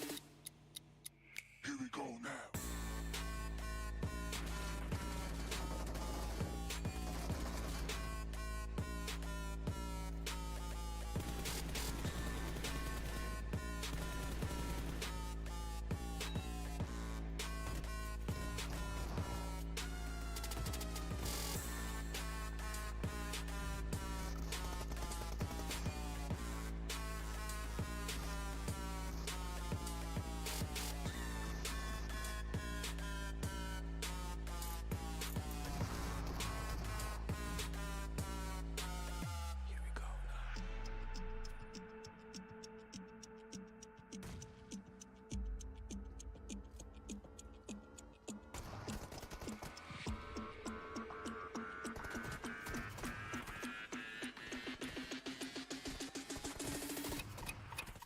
Here we go now. Go now.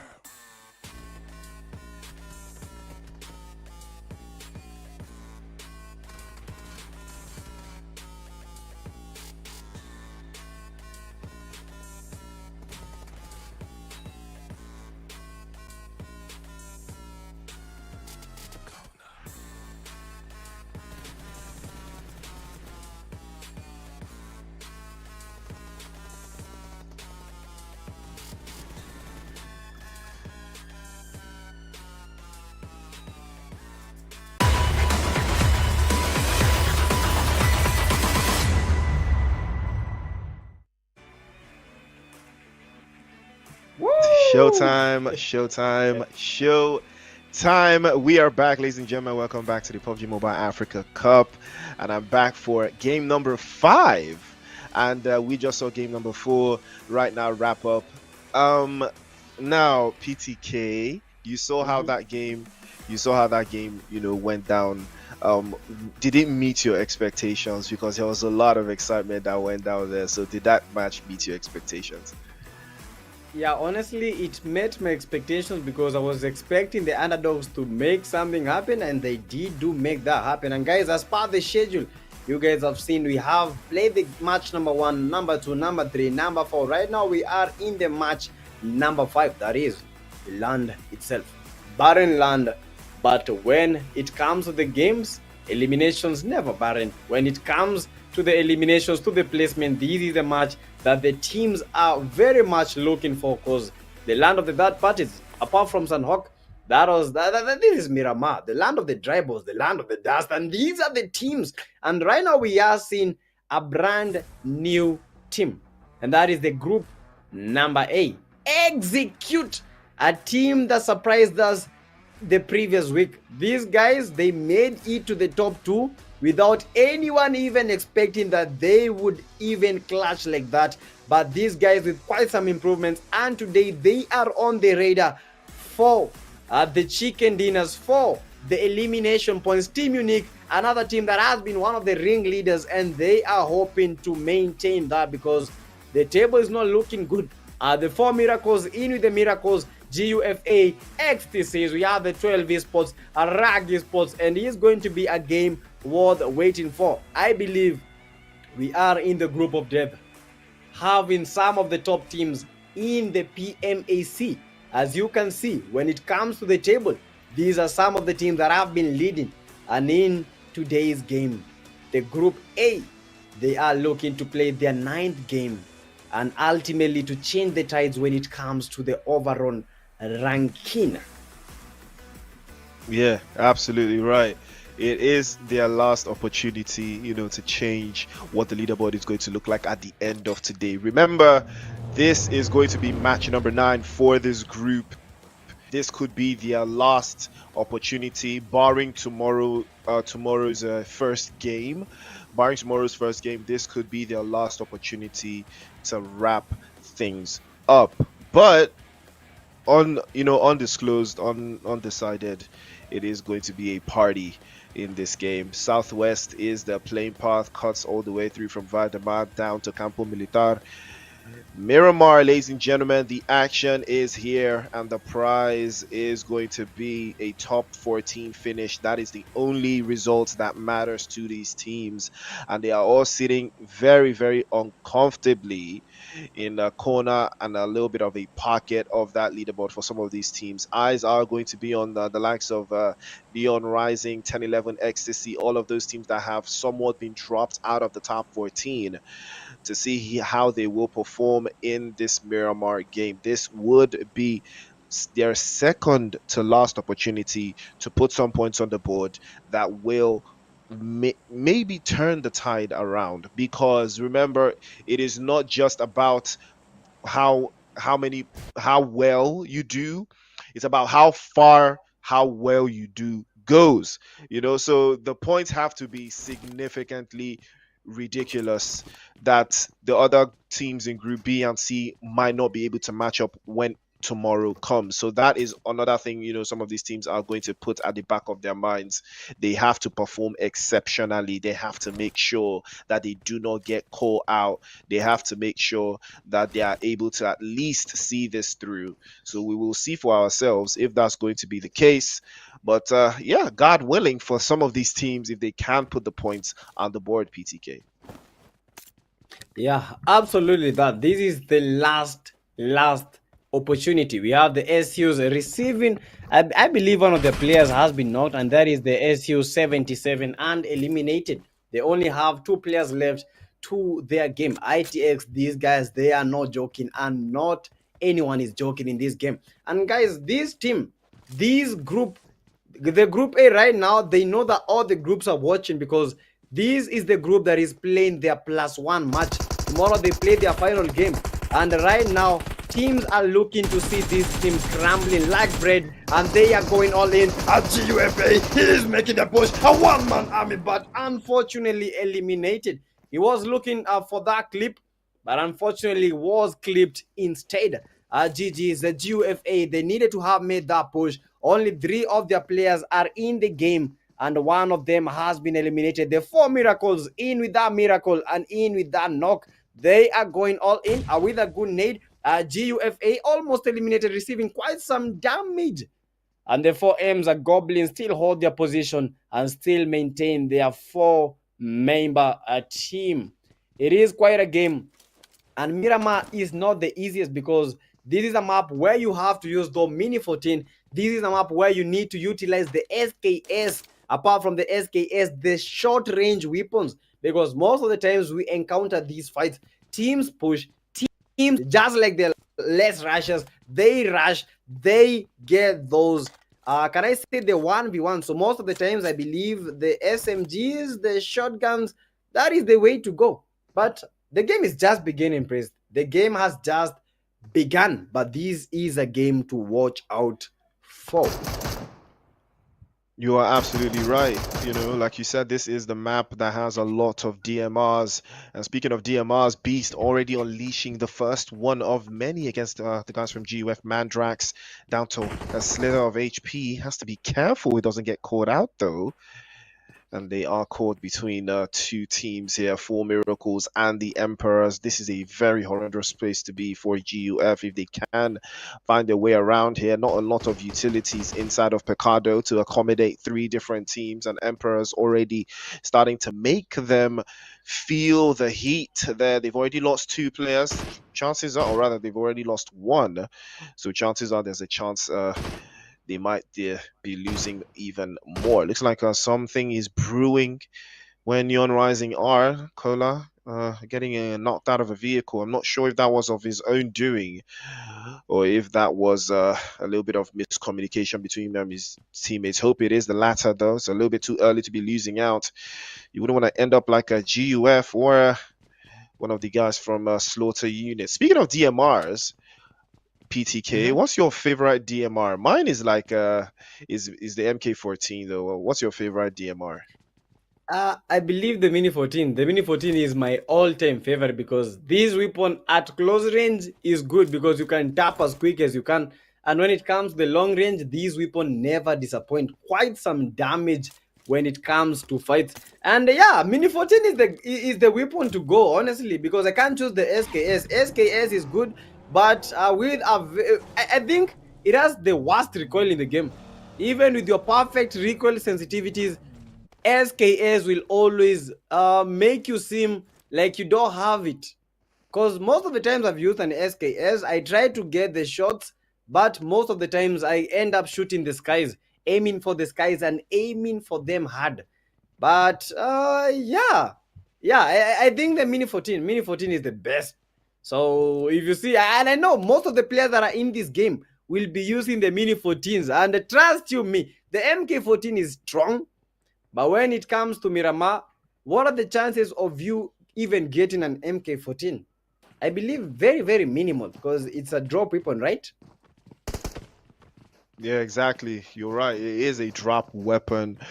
But you know, the thing is, I don't even utilize it like a DMR. I use it like an assault rifle because usually use it on full auto. But it's still one of those things that I just love the fact that that is the only weapon you can do that with, like in the game. You know, switch from at least the only DMR if you're trying to shoot long distance and equally dangerous in close range without having to like tap like the Mini 14.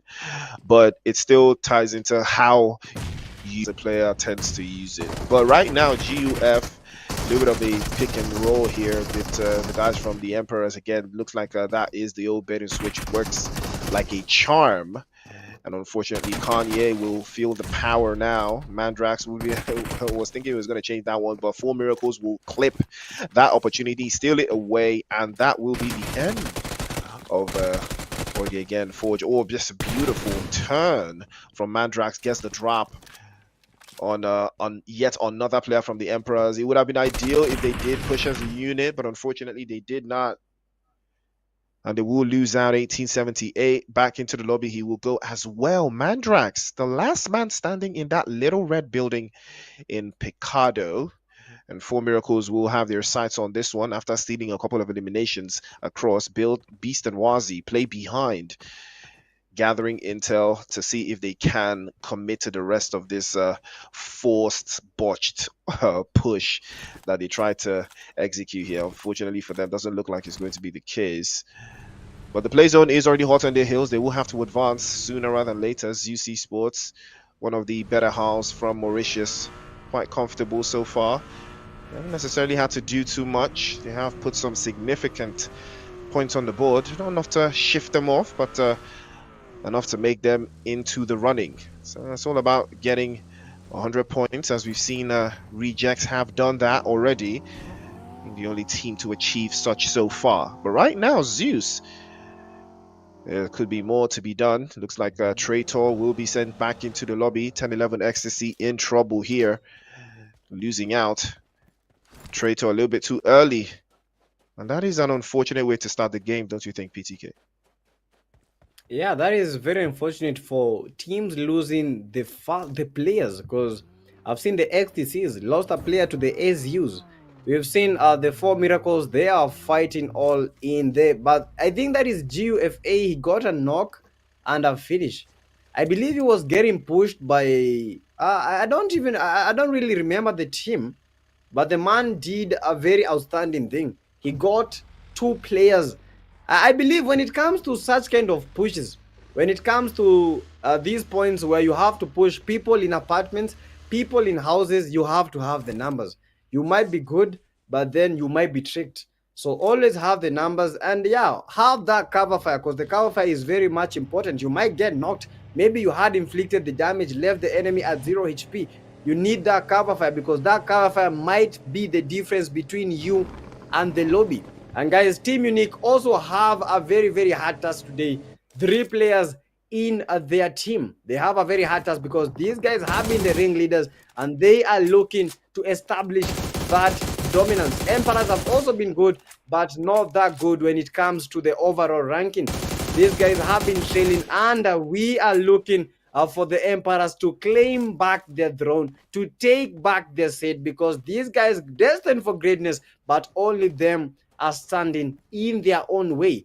GUFA, ITX. Right now, at the moment, we have the 4 Miracles with the 3 eliminations and at the top of the elimination ranking. But one of the top players is down and not by the play zone. That is why most of the times I believe, Priest, you just need to like secure the play zone first.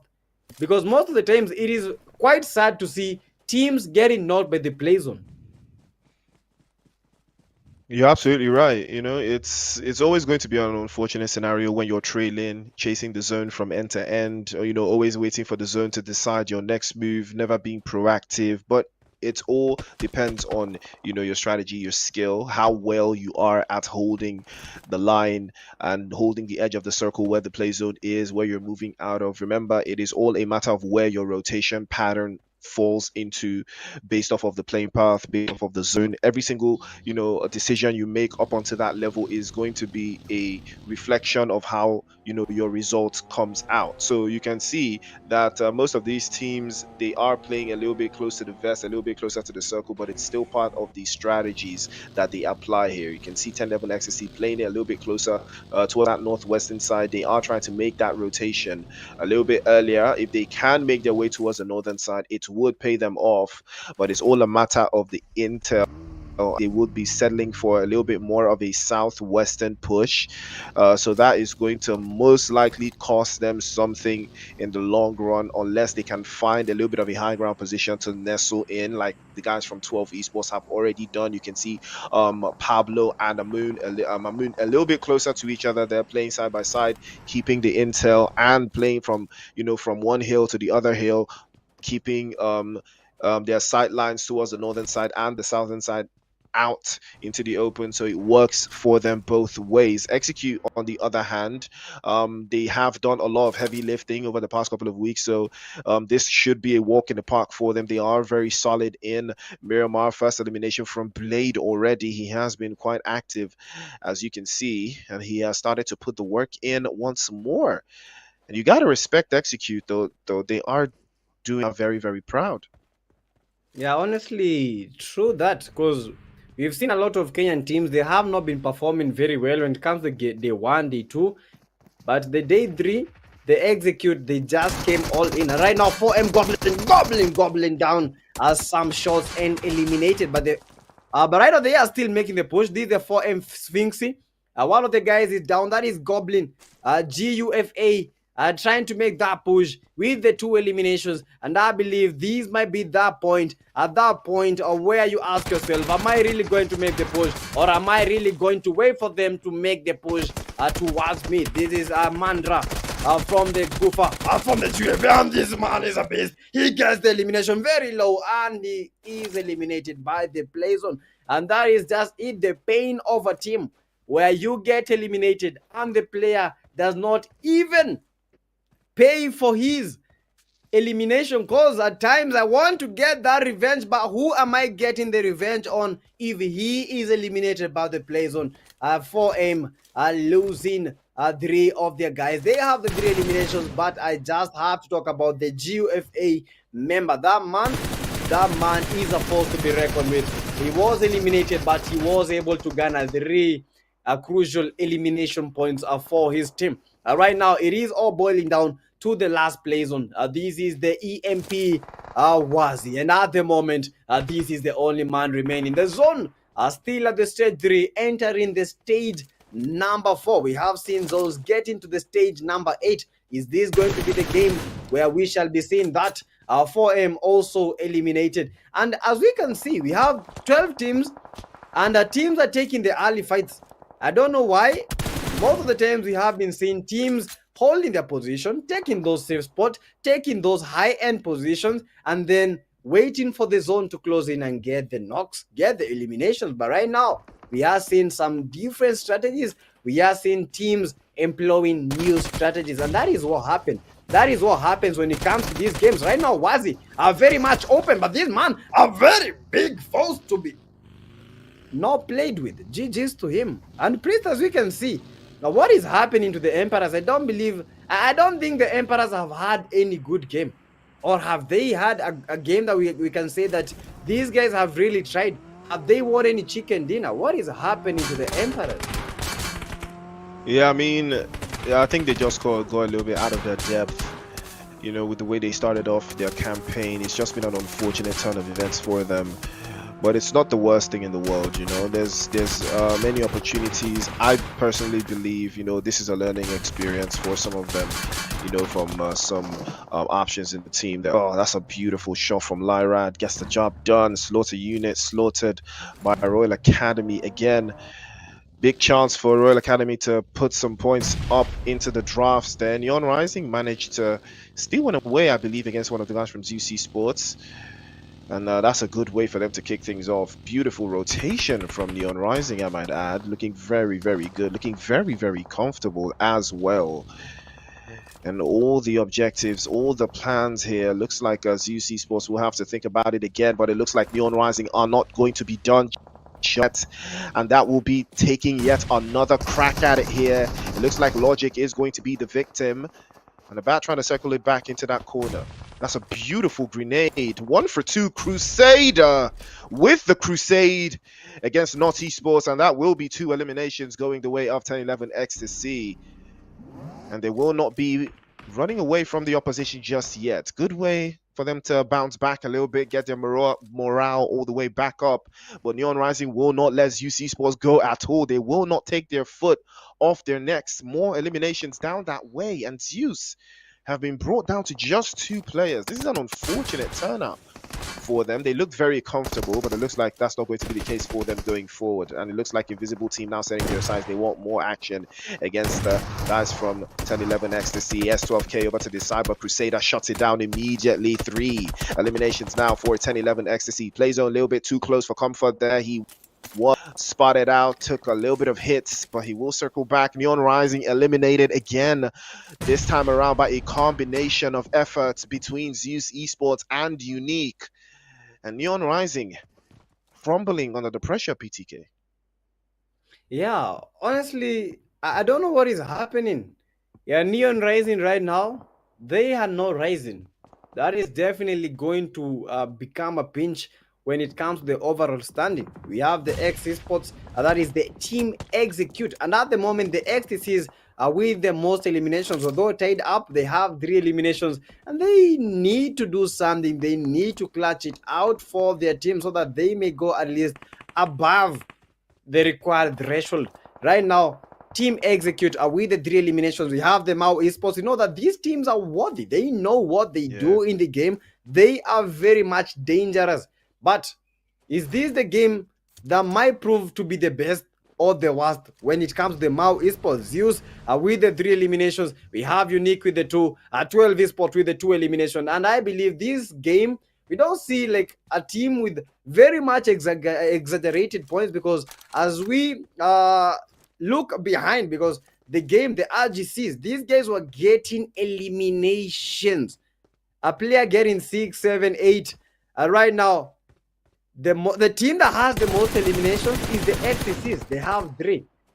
I believe we are seeing a difference when it comes to these games. The teams are very much composed. The teams are not pushing that much. Right now, the teams are just holding, waiting for the final play zone. Zona stage number 5, creeping in at the stage number 6. And they know this is the time to shine.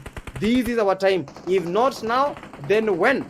If not now, then how? Because right now, if teams are able to fumble, that is just over for them. They shall be having a lot to keep up in the final day, because they only have 1 match. How will they be able to cope up with that? Because let's say a team loses or close to like 10 points, maybe they fumbled the chicken dinner. How are they going to regain that? If the team, maybe they needed 1 point to make it the top 14, how are they going to recover that? So these games, they are very crucial, as we are seeing, and 7 teams remain, 23 players in total. Priest, oh my goodness, people are preaching nades, people are preaching shots, people are bringing it on. Yeah, absolutely bringing it on.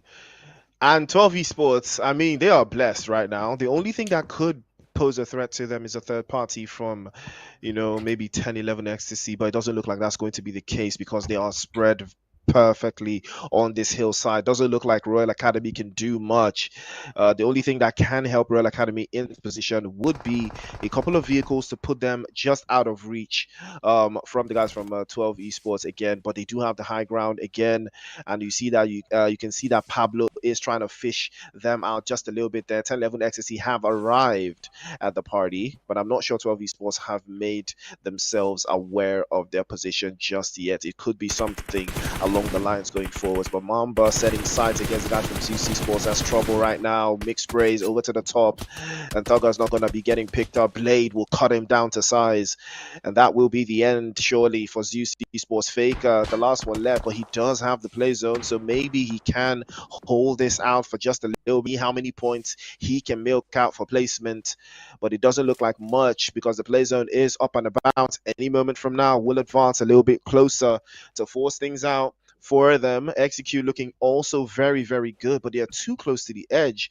Unless the play zone is going to favor them a little bit towards the side. See in a couple of seconds. It's all about this moment right here. More esports looking absolutely beautiful with Aatrox playing up front, and he does have a beautiful position to circle back with. Unique as well, deep in the south, could work in their favor if they find a way through. There is a chance here for any of these two teams to take it on, but it looks like Execute wants to play the advantage. They want to close this down. They want to take that position that more esports currently have right now, and this could be a battle for the ages of 4 versus 4, so it could be anybody's game. But 12 esports also setting their sights down, and they have spotted a couple of players from I believe Execute trying to make their way through, and more esports as well. Same region that they are playing from, the eastern corner. Probably going to take a lot of utilities to make this happen because the play zone has shifted away, and Royal Academy have a huge call to make. The zone is already here. Who is going to advance first? Will you get hurt in the expose himself a little bit too much there, but we'll trade off immediately as well. We'll turn it around. Aatrox utilizing that open space that he's got on the hillside will get the drop onto Osiris, and it doesn't look like Osiris can get picked up here because the moment Gian goes for him, he might be getting dropped off as well in the distance. The smoke grenades surely have to come out. Aatrox plays behind as well. More esports, they need all the points they can get. They need all the opportunities they can create for themselves here, but it's going to take, like I said earlier, a lot of utilities to crack this one down. Royal Academy, will they take them back to school this time? 12 esports still holding the high ground. They will not give it up. They know that they can capitalize on this. Pablo still playing up in front, and Mamoon by side. Saitama also covering the bases here. Everything is looking good for 12 esports, and I saw it. Smoker's exposed. He's going to get knocked away as well. Aatrox tried to get a little piece of the action, but he will be warned by 12 esports that it is not today. But Lord is there as well. Will knock Lyra away, and Royal Academy in trouble now, and that open space that they left is going to be their downfall. They're getting absolutely riddled with bullets from two sides, and it looks like 12 esports may be looking to close this down, but more esports, they want to close it instead. They need the points more. They're capitalizing as well. Aatrox now finally crossing through with the DBS will steal that elimination away from the clutches of 12 esports, and things are looking very, very dicey at this stage. Oh my goodness, what was that? Mao esports did that part. We have the 12 getting quite some knocks, and the RAGs, the RAG esports, they are at the center of it all. Osiris was down, but Osiris is back up, fighting against the odds. Royal Academy Gabon, this is the time. Oh my goodness, that was quite some need. And right now Osiris is fighting against two teams without even him knowing. Mao esports, they are very much composed. They are going for the push. Osiris very, very low at 12. Saitama thinking of making that push, but look at that spray from the Rag Ryan. That is the second guy, the duo that is helping Osiris with that cover. Mao esports, 12 esports on the right, on the left. These guys are very much cornered, but look at that nade. Rag Osiris with quite some monster nade. He got two, going for the push, eliminated by the 12 Pablo, and Pablo is not joking around, and he gets the Rag esports and the Rag. They brought the fight, but they experienced the action themselves. 12 esports were not joking. Mao esports were not joking. And right now the tables are turning. The tides are rising. The tides are going in. And who will be washed away? Who will maintain their position? 12 with the 4 eliminations. We have the Execute with the 3 eliminations and 1 One of their players is knocked. XTC with the 3, Zeus with the 3, Unique with the 2, and Mao eSports with the 2 eliminations. Right now, 6 teams remain, 18 players in total. Who will win this? Miramar. This is the game for farming the kills. Even though it is barren, we need to see people farming the eliminations. We need to see people utilizing each and every angle, each and every opportunity. That party, 2 party, this is all in. It is that time, the time that we have been waiting for.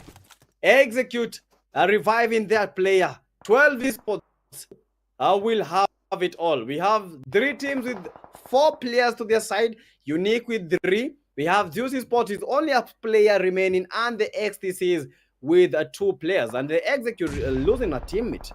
And GG's, as we continue, look at the action. 12 esports right now crashing against the Mao esports. It is a battle worth waiting for. Battle worth watching. 12 Pablo. Oh my goodness. Zeus Faker getting the XTC.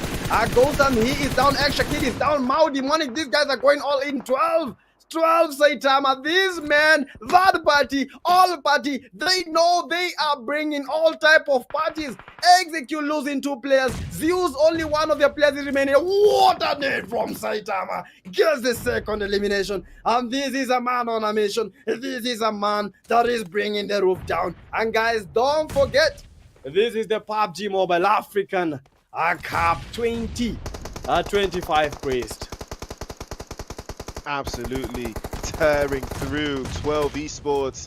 That position that they capitalize on is starting to pay off, and it's starting to pay off in big bucks. More esports now trying to hold this down. Execute in the back end, trying to circle back, but they can't seem to find a way through. Blade, unfortunately, will meet his end, and that will be the end of the road for them as well. Mamba swallowing bullets to the head, and that will be surely backing it all the way in. Unique trying to hold this down though, but doesn't look like much up onto their end. But more esports now utilizing that advantage, that opening, that space that they found. As UC Sports still got Faker in the mix, an opportunity for them to turn things around if they can somehow find a little bit of space to work through. But 12 esports, they know that all they have to do is hold the high ground and keep it away from more esports as well. Pablo, the front man, has been knocked away, but it's not going to stop them at all. More esports utilizing all of their utilities now. The smokes are already coming out to play to hide the corner there, but Des plays behind them as well to provide that little bit of extra protection,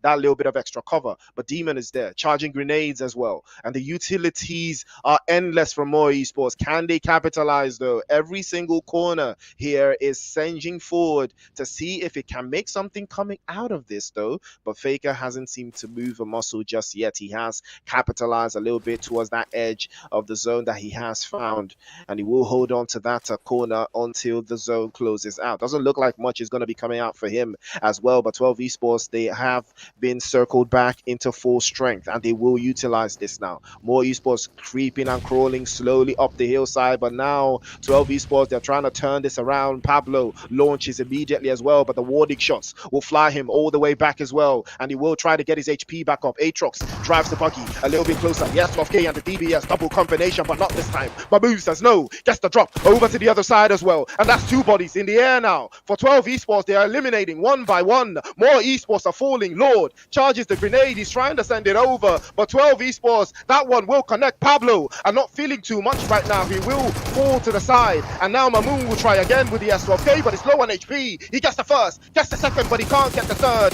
and this time around more esports will capitalize, and Saitama has to provide that protection, and he will. This time around 12 esports will capitalize and send them back into the lobby. Unique will utilize this, but Des says no, switches immediately to the Scar L, frags with a grenade over to the top side. If he can connect, this might be an opportunity for Unique to reign supreme. Saitama too far to think about it now. Over to the other side, Mauritius against the guys from Mauritania, and they're trying to hold it on to the other side. That's a beautiful grenade from frags. As the name implies, he's fragging out, and Des has to fall back. He's thinking about it again. Can he circle back? But Faker's there, the third party, the wrench in the works. Can he find his way through up onto the hillside? He might be able to do it, but Unique is there as well. They're trying to hold the lines here, but frags manages to get Madman all the way back up, and now it's a 3 versus 3. Faker onto the other side could apply some pressure to play a little bit forward forward for Zeus Sports. He's exposed, and Faker's there again. More sprays. Frags over to the left. He gets the drop. Madman has to fall back because of the pressure.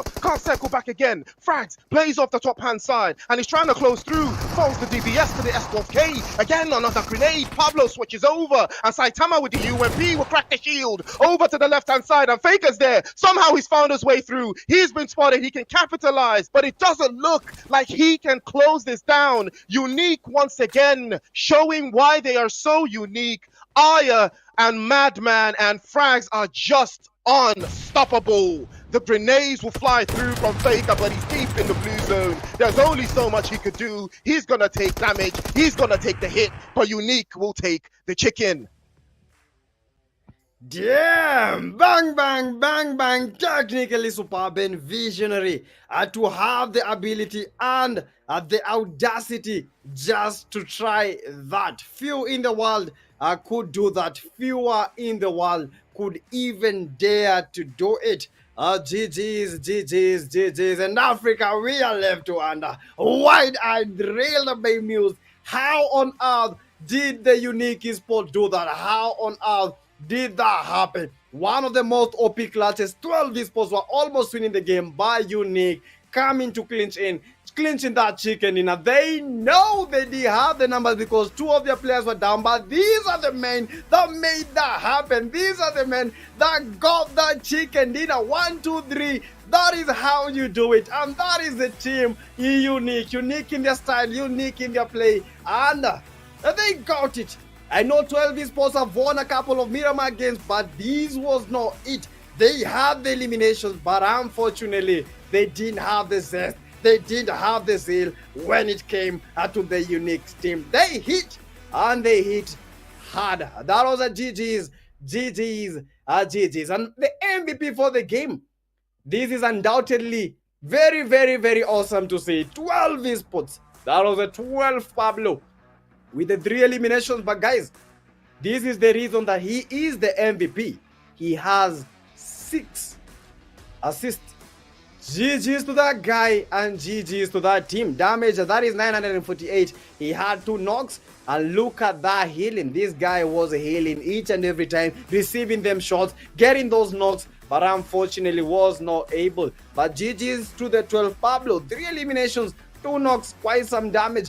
The 12 Saitama also very played a very huge role with the 3 eliminations, 713 damage. That is quite some damage when it comes to members of the same team, GUFA Mandrax. This was the player that did a 1v3. He got the Mao eSports. Not the Mao, he got the 4 Miracles. I believe he got 2 of their players. This guy was very awesome. GUFA Mandrax, that was the Mao Lord, also proving to be very awesome and skillful when it comes to these games. This is the match summary, guys, and as you can see, we had 47 eliminations, 9 headshots. Neon, that guy, he is that guy with the longest distance elimination, 303 meters. 1 airdrop was looted, and look at this. I believe this is the highest that we are seeing today. 6 grenade eliminations, 0 vehicle eliminations, but 6 grenade eliminations. That is quite awesome and quite can I say huge to see, because that was quite some game. Very heated at the last point. Priest, are you okay? I believe your voice right now should be gone. I mean, that was next level. That was next level from, the guys from 12 esports. They had to win. I personally thought they were going to win. It looked very good. I mean, but you could tell from the performances, from the game. This game was absolutely action packed. Absolutely action packed. The action was kicking off from the first draft. But take a look at this PTK. You saw a Slaughter unit getting absolutely cooked in the first couple of seconds. Yeah, I saw this. I don't know what happened to the Slaughter units. Even the GUFA, they lost 3 of their players in the first round. The zone had not even shrink. The zone was in the first, can I say the first zone? That was the stage 1.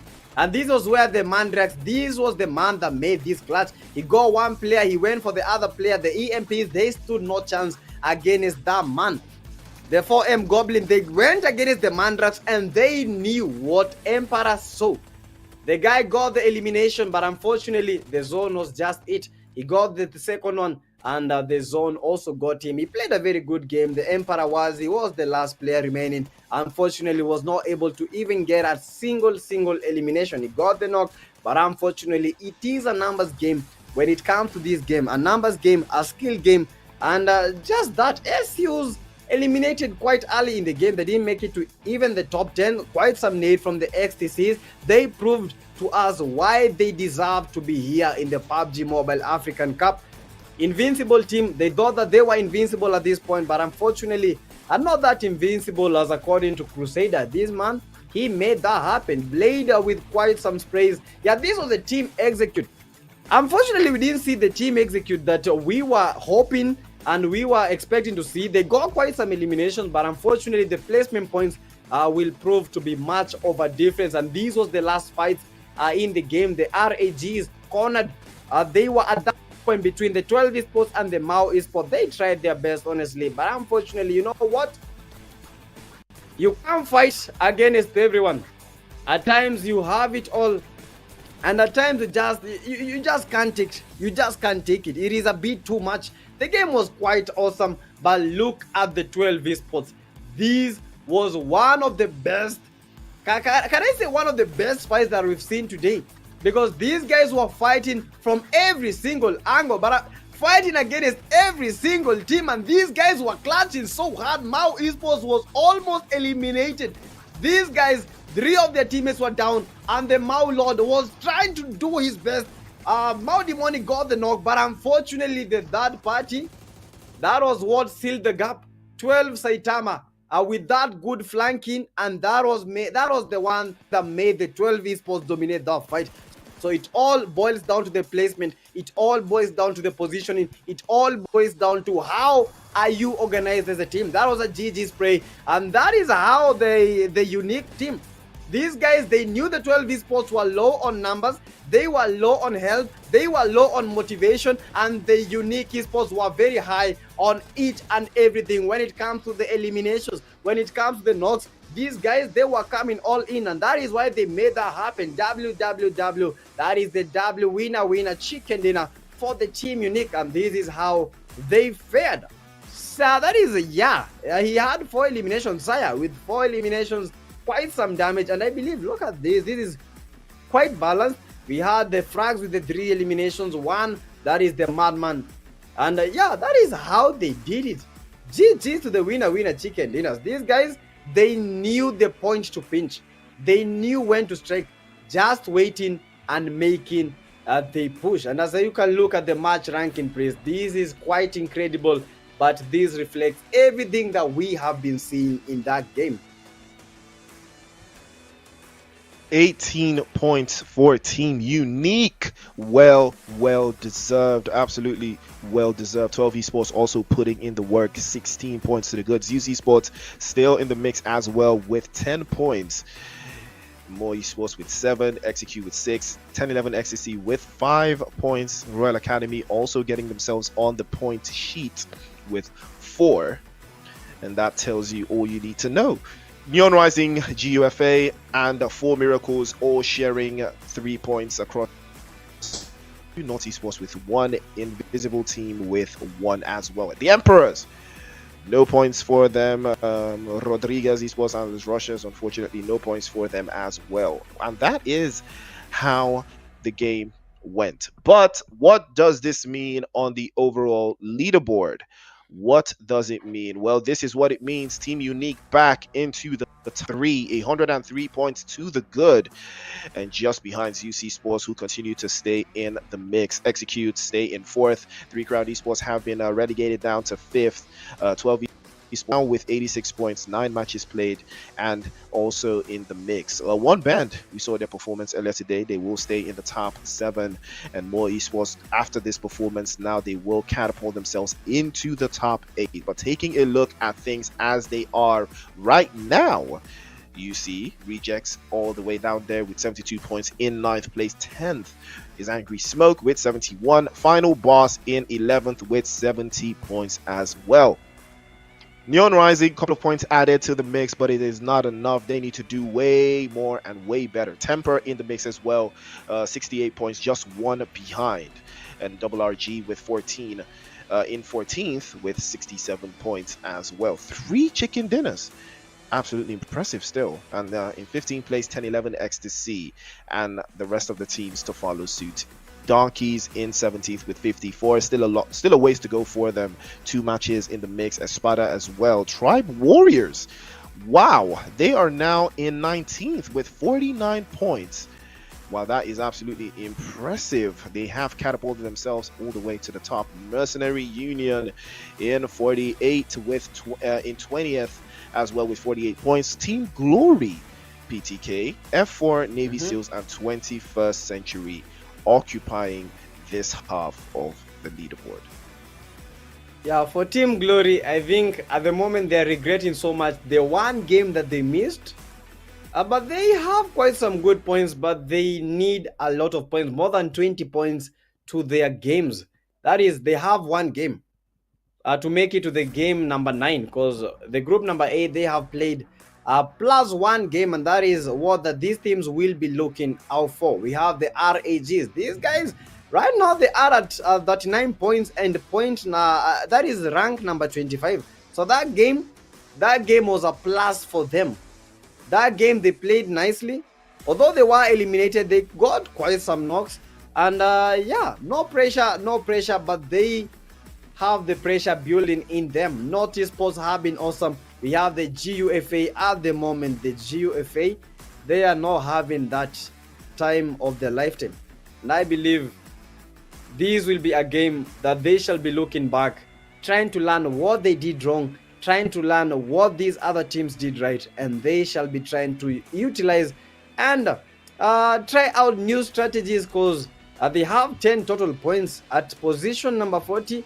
That is very, very, very critical when it comes to the 14, the top number 14, the top 14s. OBPs with the 9. We have the Cyphers, we have the OTEC, Rush, ECs, MM4, B4, and then finally the EMPs.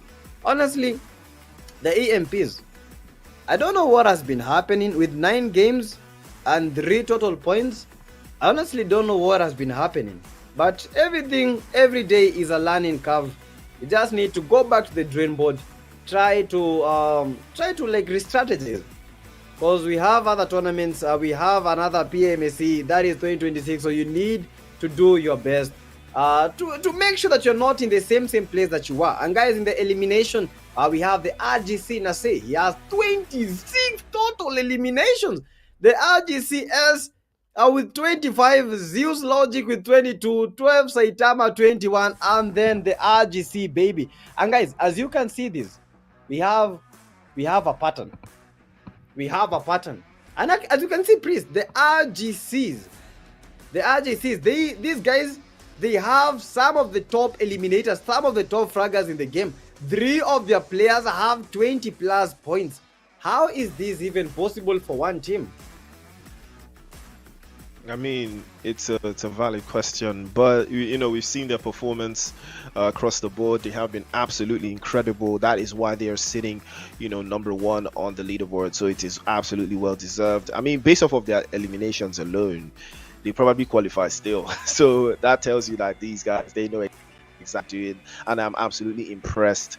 I believe this might be the best team to come out of South Africa for the longest while. You know, I've played against a lot of South African teams, you know, over time, and most of the time they did use that Infinix, you know, to participate at the higher level. Speaking of the Infinix, it is the fact that they came from nowhere with the GD30 Pro. They rise, and so can you. By now, win a trip to 2025 PMGC. Be their number 1 fan and outplay the rest. Ladies and gentlemen, it is the PUBG Mobile Africa Cup 2025, and what a ride it has been. Tomorrow we will close the curtain on the group stages. We have had 48 teams hug it out weekend in and weekend out, and now tomorrow we'll close the final chapter and we will get our finalists that will go to Kenya this beautiful city of Nairobi, Chowder Hall, where events will be taking place. So don't forget to get your early bird tickets for the PMAC 2025 Grand Final on the, I believe, 13th and 14th of September 2025. But until then, it is PTK. PTK, do you have any words before we sign out? Only a few words, guys.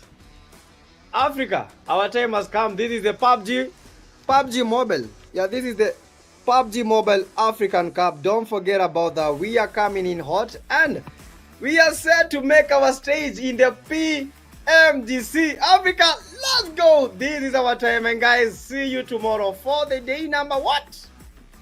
Day number 6. GG's, and thank you all for joining.